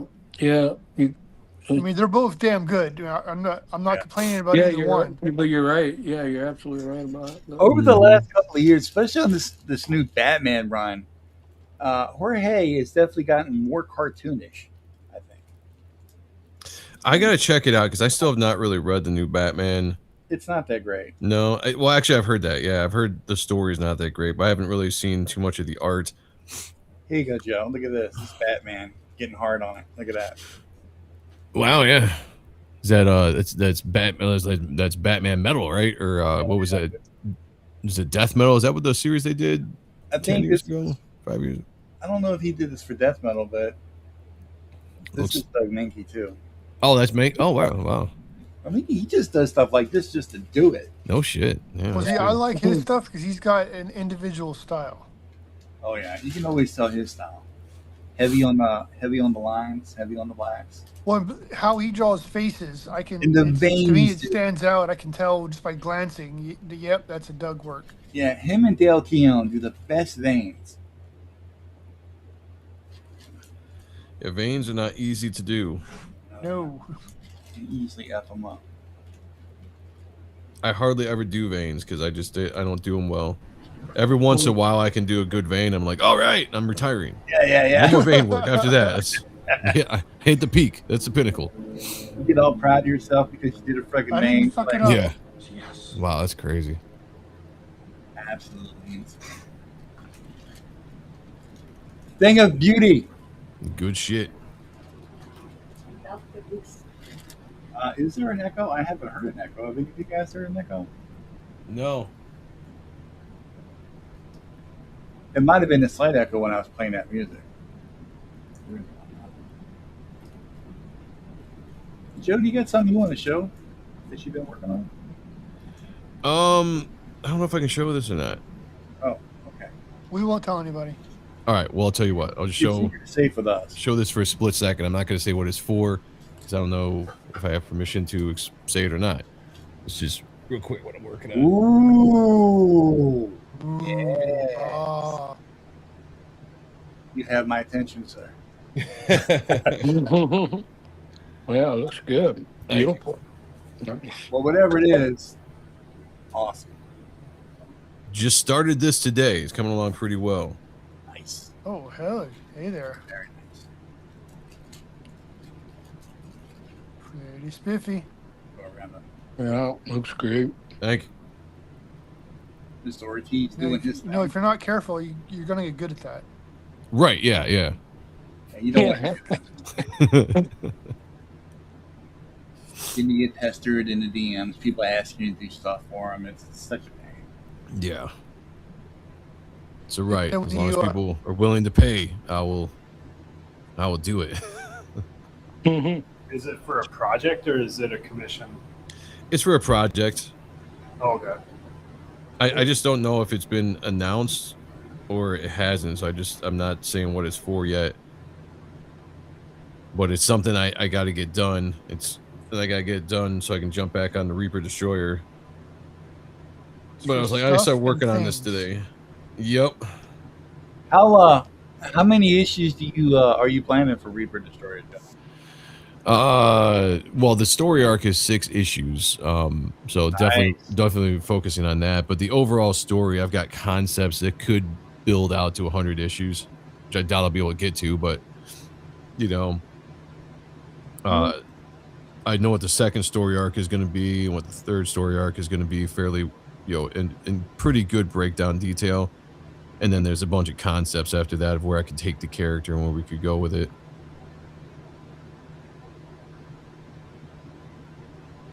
So there was a part in the comic when I was looking through it again, where Matt, he's almost dead or blacks out or something, and then he sees a sword. Yep. Do we get to see? Is there any answers in the second one about that? Yes. But you got to buy the book to find out. You got to buy the book to find out. That's right. But I will say, I mean, this plot-wise, so the character that you meet with the sword is called the Sorrows. And we're going to see the Sorrows in the second book present itself to Matt. Man, that's a great name, man. Thank you. And so yeah, like the sword is a sword of sorrows, but the character is the Sorrows, and she basically, it's a she entity, but she basically controls the sword, and she appears as a sword when she's not in bodily form, or and just like most of the spiritual entities in my book, she can also take a body and possess a body if she wanted to, but she's not necessarily an evil character. But we're gonna find out more about the sword, more about the Sorrows. She's gonna act kind of almost like Matt's Yoda in this issue, where she's going to be helping him discover his powers, control his powers, try to figure out who he is in this issue. So I mean, that's not really spoilers. That's just kind of like plot of what's going to happen in the book. That's cool. Well, that's why originally, I was going around telling people, I was like, this book it's like Alice in Wonderland meets Empire Strikes Back, because I have elements of Empire Strikes Back in it. But then I kind of changed it, because I kind of, what I'll do sometimes is I'll tweak an idea, because the book isn't fully written. It's written, it's plotted out, but there's room within the book if I want to have a different idea or change something up, I can. So I changed something up, and it kind of went away from the Empire Strikes Back motif a little bit, although you still have like the idea of a mentor, helping develop a power kind of thing, which was what the idea was. But I started leaning more heavily on the Alice in Wonderland aspect of going down the rabbit hole, you know, and then falling farther and farther as he's going through his subconscious. And I was like, I'm going to lean more on that as like this acid trip, because as you know, Alice in Wonderland is basically an acid trip.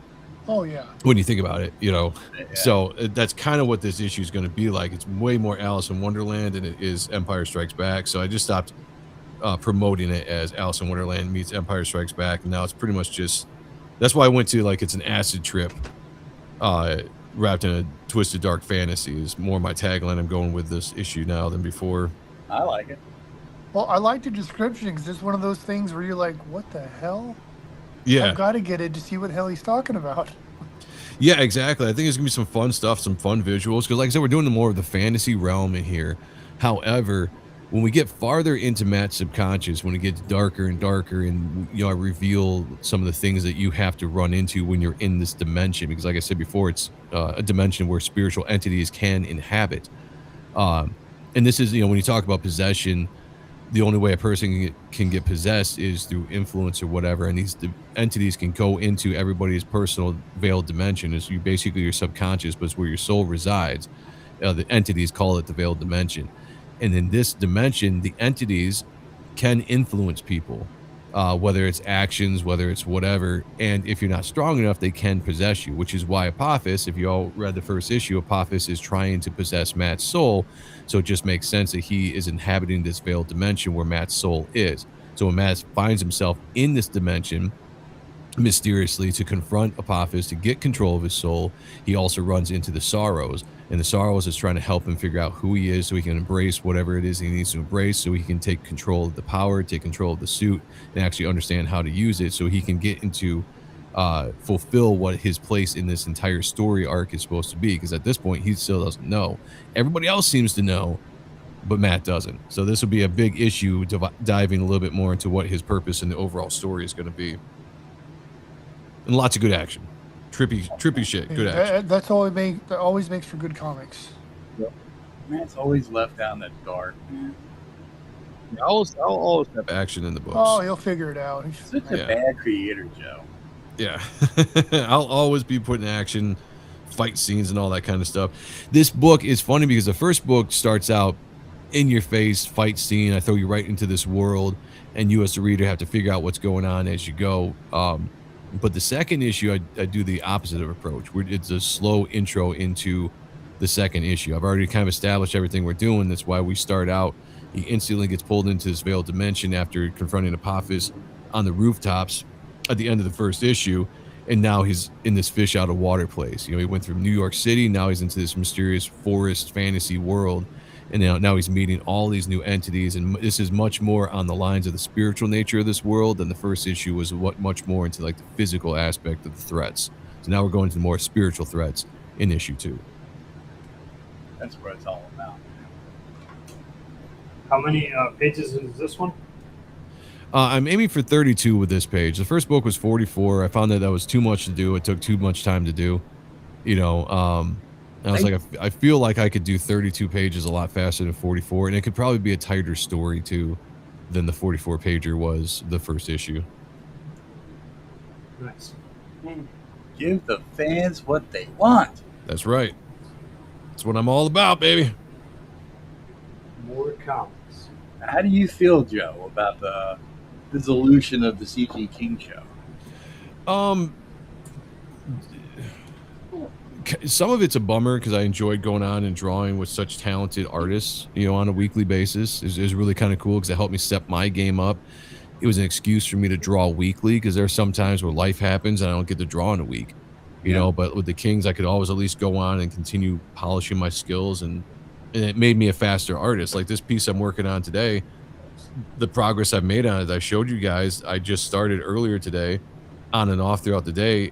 This probably would have taken me a few days to get this layout going before in the past, so I've increased my speed. So it was beneficial. I liked doing it. It was a fun show. However, it also frees up my Mondays, which is nice. I stream so much. I don't get to see my family as much as I'd like to. I got all these projects I need to do, including drawing Reaper Destroyer, which is one of the more important things I need to do. So it frees up my Mondays to have a little bit extra time to do it. And, as far as I know, Ethan's going to create another show at some point that's going to involve the Kings I don't know what that's going to be or when that's going to be. But the problem was that views were dropping on that show. Unfortunately, not a lot of people were into the full drawing shows. I mean, people like to tune into trash casts and other entertaining things like that. That's badass, man. Thank you. And so I think that's just kind of what it was. It was kind of running its course. Everybody enjoyed doing it, but I think Ethan kind of saw that it's time to do something else. So we'll see what he develops. Well, Whatever he wants to do is fine with me. I like doing the show with Don. I've been on his show now almost a year, hasn't it? Yep. Yes. I've learned a lot, but the only thing I haven't learned is how to, like for instance, every single week that I do the show, I struggle with the artwork because I got this fucking phone and this camera set up right in front of me, and I'm ducking under it or around it, and it makes it really difficult for me to just draw in perspective or without it looking all lumpy and shit. But yeah, I definitely need to get a system where I can. The thing is, I don't know how to zoom in on this camera through his stream. Is there a zoom in feature on this, or it just seems like it only works if I bring it closer or bring it farther away? When you're live, I don't think you can zoom. Yeah. When you're using your camera to stream, I don't think you can zoom. Yeah, and that's the problem. If I could zoom in, then I would get the camera out of my way and zoom in. But I got to get that fixed somehow or figure something out. Well, otherwise, I mean, continue struggling live to do. Right. Just imagine all the people out there that you're leaving more to their imagination. You're making them want more from you, Michael. And that's what's key, man. Yeah. Well, I think the key is to work smarter, not harder. Nah, F that. Let's all work harder. But yeah, I definitely enjoy doing it. Never takes off the pasties, You always want to see more. Probably a bad analogy. I thought it was a funny analogy. Lately, I've got my riding cap on, or I've been airbrushing this bike for a buddy of mine. That's been my daytime, but and I'm still basically working on Arachnus, but Arachnus is one of several stories that I had initially. So I went back and revisited some of those other ideas that I got that I've been wanting to do for so long. Mm-hmm. I just I was always hoping to run into a writer or somebody that I can begin to work with that would write a script and begin with a script. But I just said fuck it and decided I'm gonna try writing it myself, and we'll see. Nice. So I'm writing a couple of stories out, and well, at the very least, you get the idea out of your head, and then you can exactly, and then if from there. Yeah, and that's what I'm hoping to do is, because I got several different titles that I want to see published. I don't want to necessarily do the artwork for them, so I want to hire a crew for each book. Yeah. A team for each book, a writer and penciler and inker, and then I got I got 2 stories that I'm working on that are gonna make really great motion comics that I'll do online, and there'll be online comics. But yeah, I'm really looking forward to doing these one. Mario is at school right now studying, like Blender programs. He actually, he got the BA to pay for his schooling, but he's only Blender and something else. And, I want to learn Blender too, but it took me freaking like 3 years just to learn Photoshop on my own. And then I transitioned over to Clip Studio. I don't even touch Photoshop. Yeah. I can't even imagine, because I'm fairly busy. I can't even imagine trying to find a time to learn a whole new 3D modeling software. Oh, tell me about it. I got Nomad on my you know, a brother hooked me up with Nomad, which is a 3D modeling app, and you know, and he hooked me up with ZBrush before. When I had my computer, I had ZBrush, and yeah, it's definitely a learning curve for those. And but I mean, I picked up enough to where I can fuck with it, and you know, and I love sculpting. Sculpting seems to be more natural for me than drawing. Like instead of trying to draw in 3 dimension, I can just sculpt in 3 dimension. I've always been a line artist, dude. I can't paint. I can't sculpt. I can't do none of that artistic stuff. I love it. Yeah, I love painting, but I love sculpting, and so yeah, there's a lot of different kind of artwork that I'm into. Have you ever seen any of my sculptures, Joe? I just shown a few of them off. Maybe. I'm not quite sure. If you got some, yeah, show it off. You got some, throw it there. Yeah, I got a few or a couple, but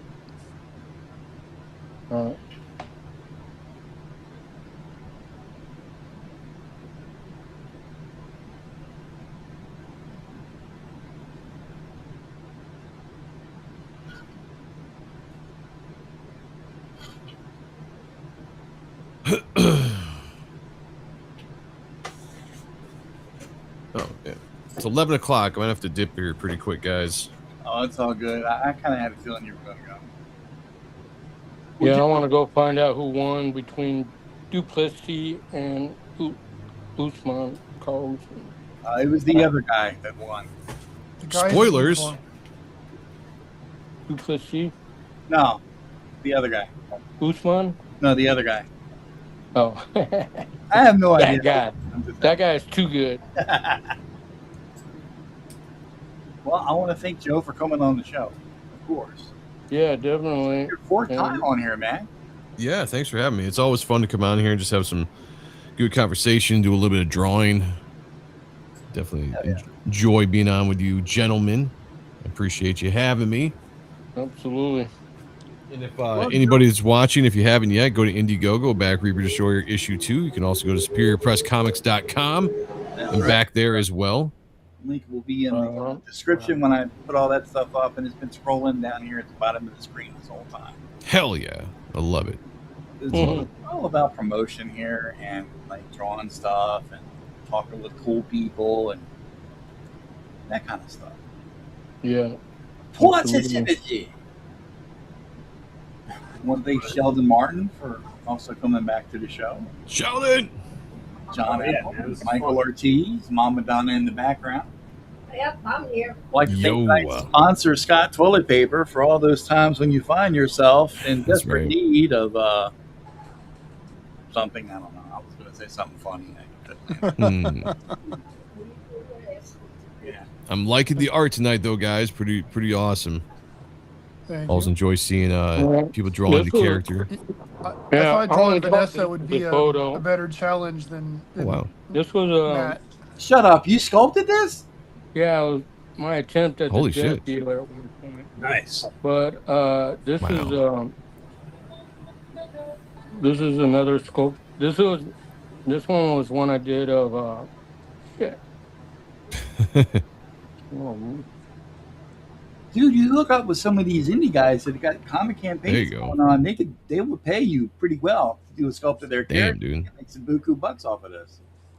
Yeah, this was my holy shit, dude. An original design of a centaur. I only got a picture of it. Like this is the bottom half, and then that's the top.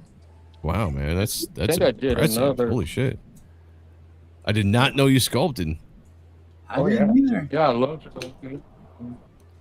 Damn. These are only the couple of pictures I got, but you just sculpt. You kick ass at it. Yeah. Beautiful. Thank you. Beautiful. Well, I don't have any more photos. All you indie guys out here watching this, you got a comic book campaign. You got a character you want sculpted. Hit up Michael Ortiz, man. Be a cool little additional tier for your campaign. Yeah. One of a kind. Yeah, definitely. my brother Mario, you know, he's a really excellent. He's a 3D modeler though, but he sculpts 3 dimensionally. But his sculptures are top rate, super detailed. Um, and he's working on an arachnus one right now that I hope to show pretty soon. But he put a lot of detail into it. It looks what you showed us reminded me what the was it the Shiflet brothers? I believe that's their name.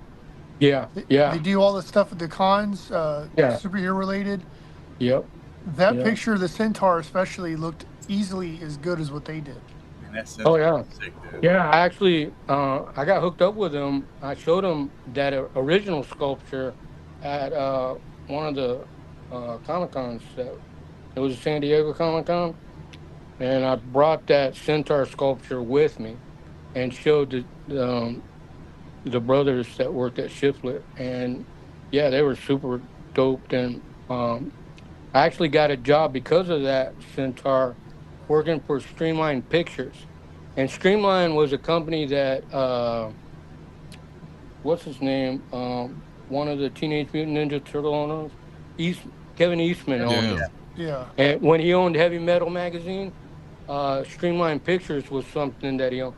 And in Streamline Pictures, I thought it was a movie studio or something, but he just, all he did was create those sculpted figurines for, you know, comics and television. And so I did a couple of sculptures for him, our first Streamline, that didn't go anywhere. But one of them was Sabretooth from the X-Men. Oh, nice. Yeah, and shit, I forgot what other one I did. But yeah, they didn't get approved though because I'm still, you know, an amateur. I'm still trying to figure it out. Back then, that was, you know, that was a long time ago, of course. Guys, if you're watching, please like the stream, share it out. Back Reaper Destroyer 2. Hit the link below, right there. Going down there on the banner, nice and bright red. I put it nice and bright red so everybody can see it. Yeah. Or go to superiorcomics.com. Check out Joe's site. Cool merch, cool books, cool guy. The king running himself, ladies and gentlemen, Joe M. Sonntag. Thank you so much for being a part of this. Thanks for having me. Thanks for having me. Cool. Tomorrow night on the Ronan Joe Show at 10:30 p.m. I will be streaming over there. We got Patrick Quinlan gonna jump on.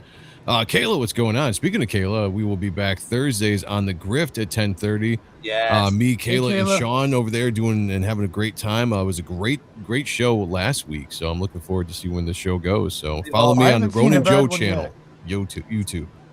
Yeah, cool. Thursday nights, the Grift, brand new show. I can't catch them live like I want to. I usually come in a few minutes late, but I do catch the replays, dude. No, it's all good. It's people filter in, you know, throughout the 2 hours. Usually we stream, and we definitely hit our peak probably about halfway through. It's a great time. So join us there tomorrow night. Again, like I said, the Ronan Joe Show, 10:30 p.m. and then the Grift on Thursday at 10:30 p.m. Most definitely, dude. Be rocking and rolling. All right, gentlemen, I have to dip. I'm going to go watch a movie before I fall asleep. Hell yeah. Keep kicking that ass, brother. Thank you, brother. Appreciate you guys. Y'all have a great night. Shout out to the chat. Yeah. Peace. So, guys, we're going to be wrapping it up pretty soon here. Because now that Joe's gone, there's just no panache anymore. Panache left the room. EPPLE, Mama said that if you don't post your stuff on Facebook, she's gonna be mad. I haven't posted a lot lately. Yeah. Oh, I checked them. Well, Kayla, we started late because of storms in my area. We didn't get going until 9. So I didn't want to take a chance on getting started with the stream and then freaking lightning storm come up and blow everything out. We've had some severe storms here today. Yeah, who's that character that you're working on it, John? That is, I believe her name is Vanessa from Reaper Destroyer. Yeah. She's one of the main villains. Oh, wow. I did one of her. Really good. I didn't seem to find it.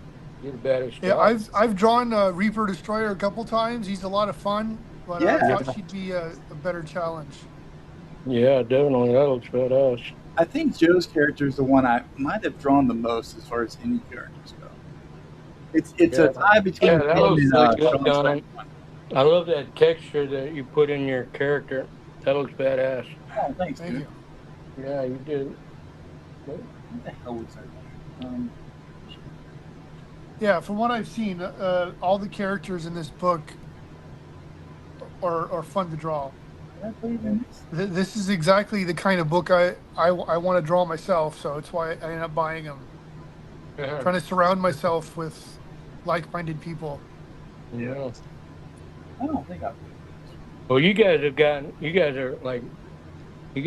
to the point where you're just blowing me away with your artwork. We appreciate Making me look like an amateur. Oh, stop it. Now I know you're telling fibs. No, I wish I was fibbing. Well, being on this show almost every week definitely helps. You know what? I know I drew her not that long ago, and I can't find it. I do this all the time, guys. I don't label my stuff. Label your stuff. I'm goofy, man. Lost in the computer now. I don't know, man. Why label today when you can label tomorrow? You know what? I was thinking that too. That's what led him to the position he's in That's now. what gets you in That's trouble. pretty much my standard, yeah. I just, I draw so much crap. And then I'll start a bunch of stuff and then I'll shelve it and then I'll come back to it later. And a lot of the times I just start doing the file and I won't name it. Oh, you guys might be proud. I finally started screwing around with my my Procreate on my tablet. Oh, how's that work? I figured out how to convert images into blue line so that I can start inking them later. Oh yeah, that's the good stuff. Oh yeah, It's not perfect, but for my purposes, I think it'll work. Yeah. I found a bunch of more plaid artwork that pretty excited about. So when I'm done with what I'm working on now, I'm gonna print those up. I don't think I called her Vanessa when I did the picture. Mom, you all right? I think, what the hell did I call it? I know I did a picture of Reaper Destroyer and I put Vanessa in it, and it didn't turn out that bad. At least I didn't. Now I got to go hunt for it. I found a cover of number 2 that she was on, and then the one that Ethan drew. I used those as reference. Oh, that thing was ridiculous, man. That EVS cover. Yeah. Yeah, that is a nice piece of artwork. EVS. Ethan cover. Yeah. Oh. Oh, Cyberfrog, or is it? Yeah. Oh, okay. You did one of Cyberfrog? Is that what you're saying? No, I've drawn Cyberfrog as well, but Oh, I'm saying he drew a picture of Reaper Destroyer that had Vanessa on it, so I used it and the cover of number 2 for a reference for mine. Oh, right on. You got money, all right? Very cool. I think I might have given Vanessa a Puerto Rican booty. And she should have it. Oh my God! I drew. I forgot about that. Wow. I don't think Joe will complain, but I just noticed it. I still haven't finished my. Vanessa is quite healthy. Joe said he won't draw Vanessa showing her boobs, even no matter how much I ask him. He's already messing up. I was like, crap. So we got to do it ourselves. Yeah, right. Yeah, you're gonna have to get somebody else to do I it. think I was leaning more towards racy because I know it is his character. I didn't want to get out of line with it, but I definitely was playing around. Is it with a character called Vanessa, or is that? Yeah. She's the blonde with the spikes come out of her hair. Oh yeah. Yeah, she's not one of those. I mean, she's immortal, but she's not one of those Elder Sun immortals. She's like a different kind or something. Wow, guys, I cannot believe I cannot find this thing. Seriously. Don't worry, when you're not looking for it, you'll find it. Yeah, it'll be the very next thing I come across. I'll shut the stream down. It'll be like right there. Shit. Yeah, that's how you fight it. You gotta shut down the stream. Hey, do you guys know somebody on who runs a podcast called Robert Norton? Yeah. Yeah, dude, he's cool. Yeah, Robert's Yeah. cool too. Yeah. I've asked him to try to come on here for a while. Yeah, he's contacted me. He wants to be on here. He's just busy. Our schedules don't quite line up. Yeah, he mainly reviews comic books, and then he's been branching off into making his own books. So he'll occasionally do videos of his work as well. Right on. He's particularly popular in Rob Liefeld. Yeah, he's not a Liefeld fan. No, he's not. Well, he was a Liefeld fan. He's a Dan Panosian fan, though. Yeah, he's awesome. Yeah. He's got a video. He's got a video out currently called "From Prophet to Master: The Art to Inspire, Art to Inspire, Art to Aspire, Art to Inspire." Dan Panosian. Yeah, we had Dan on here. Yeah, I remember that was. Yep. Yeah, I remember right that. after we had Michael on. Yeah, that was. Yeah. I didn't make that show, but I watched it. I remember watching it. And Dan says he wants to come back for the 100th episode. Yeah, that'd be cool. Yeah, I don't really know him, except that he used to work for Rob Liefeld, right? Yeah. Yeah. Yeah, and his artwork is really good. You know. Yeah, talking about him, that reminded me. I put a little portfolio together of the artwork that I've been doing on stream. I have to figure out what to do with it, but I've got a whole bunch of artwork that we did on the streams that I have to figure out what to do with. Oh wow. Solid. Well, yeah. Do you guys have any artists that you would love to ink for? If you did ink work, who would you want to ink after? I've inked over a few people. Whoever I'm paid to? I'm not that fond of it. Who? I like Michael ORTIZ guy is pretty fun to ink. I don't know if you heard of him. He's okay. He's a little boss. If you can ink that guy's work, you're a master because he sucks, man. But yeah, I'm hoping to put you to work soon. I got like I said, I'm working on a bunch of stuff. Arachnus, I haven't drawn any new pages on the new book on Arachnus. All the work I've been working on so far is work that's already done, and I'm just sort of fucking with those pages. But that's all digital. It's all been digital. So I haven't done anything that you can ink yet. But I'm working on it, this new book. Like I said, I needed to get a script out because I don't want to just make up the stories as I go like I did with Arachnus initially. I want to plan the story out and have an actual story and then script off, a script, and then draw up the script and do it that way. And so that's what I'm working on now with these stories. And I'd love to talk to you guys about it, but I don't know if I want to do it online to however many I'd probably viewers do it you in the chat.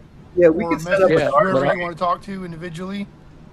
Yeah, we can set up a dark stream and do it that way, Michael, if you want. Yeah, because it's just really a matter of maybe picking your brain on.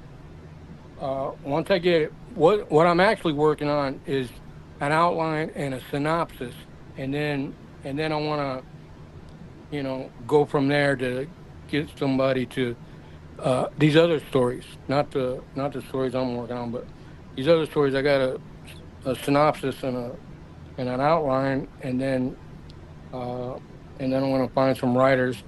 I'm working with Dolan Wittick on a storyline right now called Ball and Chain, and Oh, that's cool. yeah, it's gonna be a steampunk story involving a prison, and this prison houses like some of the most badasses you can possibly imagine. And Ball and Chain are like, you know, they they're sort of a superhero group that monitors all the bad guys that come in and out of that prison, and you know, doing their Ball and Chain thing. But No, you're good. Come on. they're like a husband and wife team.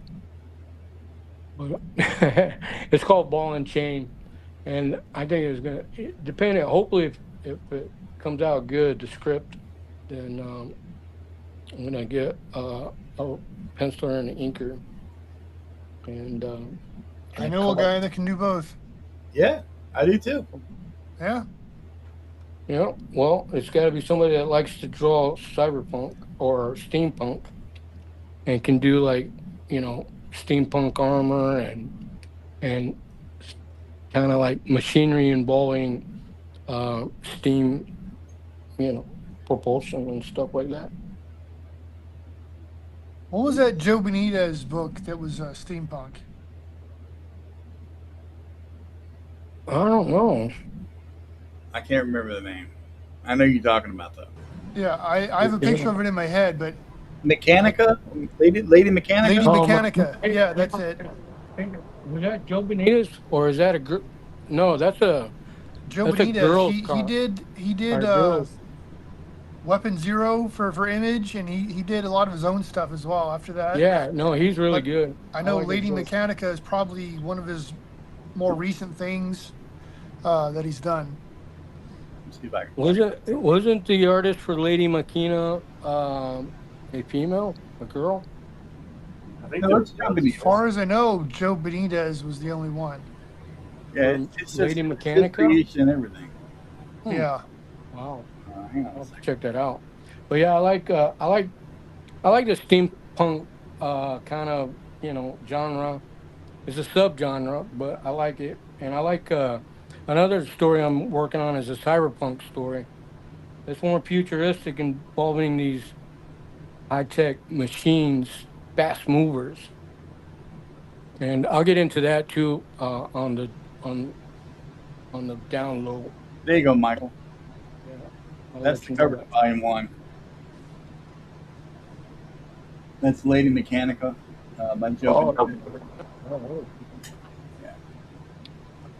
He's been Yeah. doing that for quite a while. Actually. Don, before we go, can I show that thing that I posted earlier on X? Yeah. Yeah, that was nice. As I've mentioned often that I'm working on my 90s comic, I've decided that I'm going to have like a bookend piece on the inside cover of the front and back of the book. That way you can see who the team is, who the heroes are, who the villains are. That's a good idea. I might steal it from you. That's Oh, fine. yeah. I stole it from somebody else. No, I acquired. Mm. But yeah, I did in December, I think it was, I did the heroes of my book, and I'm finishing up my villain team tomorrow.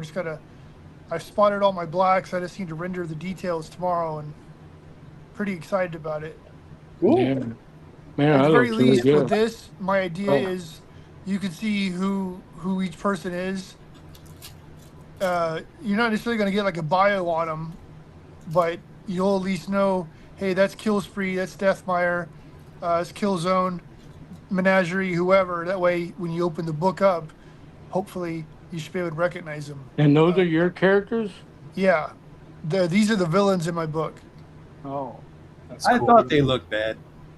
Thank you. yeah. That's Very cool. nice. Hey, Sheldon, you got something you want to pimp out real quick before I'm we go? sure he does. Oh, sure, yeah. My Kickstarter, Cult Descent. So I have 18 days left. Oh, shit. What's it called? Occult Descent? Cult Descent. It's volume 2, but there is a catch-up tier on it. Let me pull it up. That's always a good idea, I think, to have a catch-up tier. Yeah, Yeah. a call to this. A cult, like I don't know, like magic, like the occult. Yeah, a cult. Yeah. A Yeah, cult descent. Just a And little then slow. descent. Yeah. Oh, man. And this is Sheldon's book, Occult Descent, Volume 2. Yeah, I'm a little over halfway now. It's up on the Kickstarter. Hopefully, I And can we're going make to it be doing over. a stream with you. Is it next week? Yeah, next Saturday, We're 25. gonna highlight your book, Occult Descent. You've already got 1856 out of the 3,500, 28 backers, 18 days to go. And it's in the horror genre. Horror, action, Horror, action, yeah. slight Wow. nudity. And these are some of the interiors he's already done. Looking So at you're in the middle of a Kickstarter campaign right now? Horror Yeah. comics are fun to do. Yeah, drawing sure monsters. to leave a link to this in the description as well. So if you guys see the stream later, you can head on over there and back this as well. I mean, look at this, man. Come on. Yeah, the colorists really kicked that up a notch. Who's your colorist on this? Her name is Tanya Wicker. She did a Monster MD. Oh yeah, Nice. Wow. knocked That it was out an of the image book, ballpark. wasn't it? No, that was that Von Klaus guy. Oh, okay. Um, I knew the name sounded familiar. yeah, I haven't checked out any of his work or anything other than what he shared, but Now- I like the artwork. Yeah, I'll tell you yeah, what. the artwork was Uh, killer. Now, do you is it normal practice to not do a 5-minute video or something when you have a campaign? you talking about a trailer? Oh, A I video? think it I helps. mean, I've always seen videos. I didn't know you can actually. Well, it's Oh, like a little okay. preview kind of thing. It's not really a standard, I guess. Yeah, but I don't know that it's mandatory, helps a but lot. I think it does definitely help. Yeah, it definitely helps a lot. And I would say 5 minutes is too long. I would say anywhere between a minute and a half to 2. That's a sweet spot right there. Anything longer than that, you're gonna like bore the person. don't have that's the trying to juices, start man. the campaign. Yeah, yeah. Yeah. I was putting together my. Yeah, dude, I've been struggling with fucking trying to do some kind of stupid video. Dude, I can hook one up for you. It's not a problem. You just Really? tell me what you want, and I'll make it happen. Doesn't make it sound retarded. That'd be great. Yeah, it's not a problem. Yeah, I was putting the pics together the other day, and I come across this like 10-minute trailer. I'm like, dude, you're trying to sell the comic, not rent to own the comic. It's just too long, man. But anyway, we're going to go ahead and wrap the sucker up. I want to thank everybody for coming on tonight. So do I. Come on. Yep. And I put the link to Sheldon's book in the chat. And Very cool. Yeah, I'm sorry I didn't even acknowledge you all night, Sheldon. You're so quiet. oh yeah, well, No say worries. that sometimes. But yeah, your artwork is great. Love your book.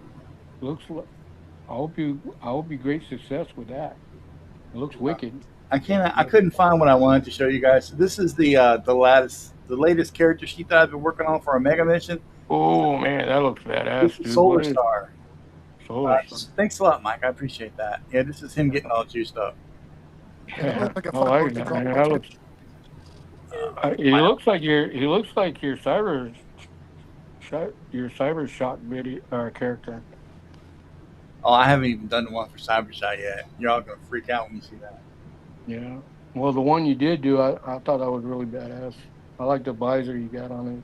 I'm waiting to see yours, dude. Yeah. Well, I'll send you mine, but mine crappy compared to what you did. I gotta redo it. Stop it. Stop it. Yeah. But anyway, Yeah, I do want to now thank that I've everybody. seen, Go ahead, Mike. now that I've seen a better, I'm actually been sketching out a few of your characters, and Cybershot was one of them. So I'll send you some sketches here. That's cool, man. I appreciate that. That is exciting, man. It really is. It's Yeah, awesome. if you like them, then I'll elaborate more on them, and you can have them. But All right, But cool. otherwise, the sketches I got, you can just have them. Cool. Cool. Like the stream, share it out, subscribe. We'll go ahead, Mom. Hey, John, Yes. I'll be up on Facebook after 1 a.m. Hope to see your stuff up there. Oh my God. Right on. I'm You guys gonna need to- finish this picture up, and I'll have it posted tomorrow. Okay. I'll be looking for it. If not, Hey, you one can thing take it be- out on Dawn. Yeah, she will. Don't worry. Right on. Yeah. One thing before you go, Sheldon, do you know Dolan Waddick and his work with Unholy Nightmare? Yeah, that's a Dolan fun book was on the too. show a while ago, but yeah, he's blowing up with the Unholy Nightmare. Yeah. Yeah, I'm not too familiar with him. I've got the first 2 issues, and he's already funded 3, but he's still got some time left on it. Yeah. Oh, okay. Nice. Well, Occult Descent. I like it. I like your artwork. And this is that a pencil drawing that somebody did, or did you do that, Sheldon Martin, of the female with a gun to this guy's chin? Sheldon's the man. Oh, yeah. That was Yeah. Peter Palmiotti is inking that right now. Oh, right on. Oh yeah, it's another legend, Peter Palmiotti. Yeah. But so it'll be inked and colored.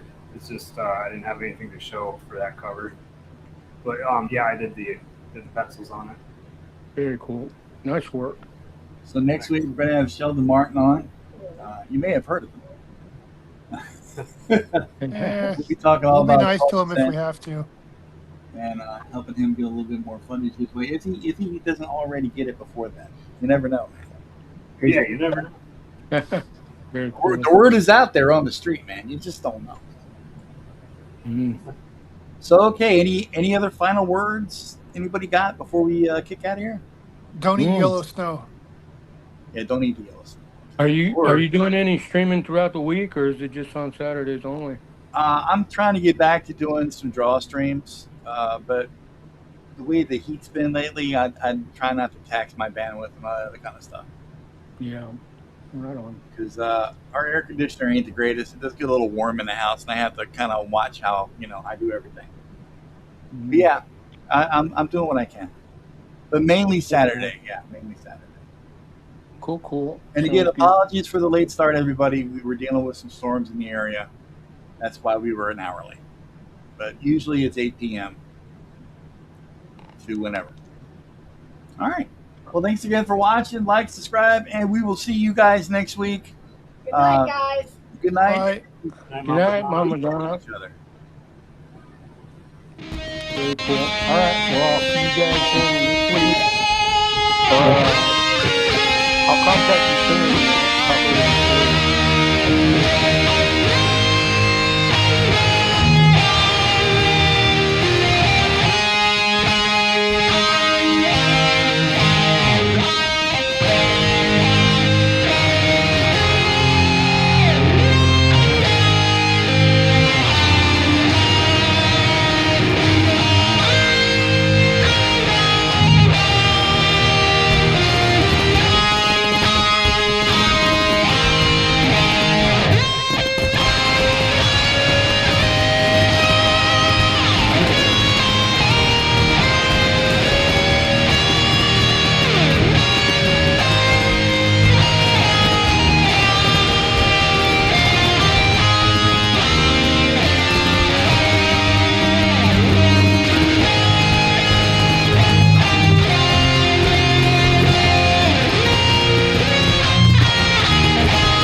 me a favor, please. Get out of here. Get out of here, man. Shit, I'm saying. Oh, hell yeah.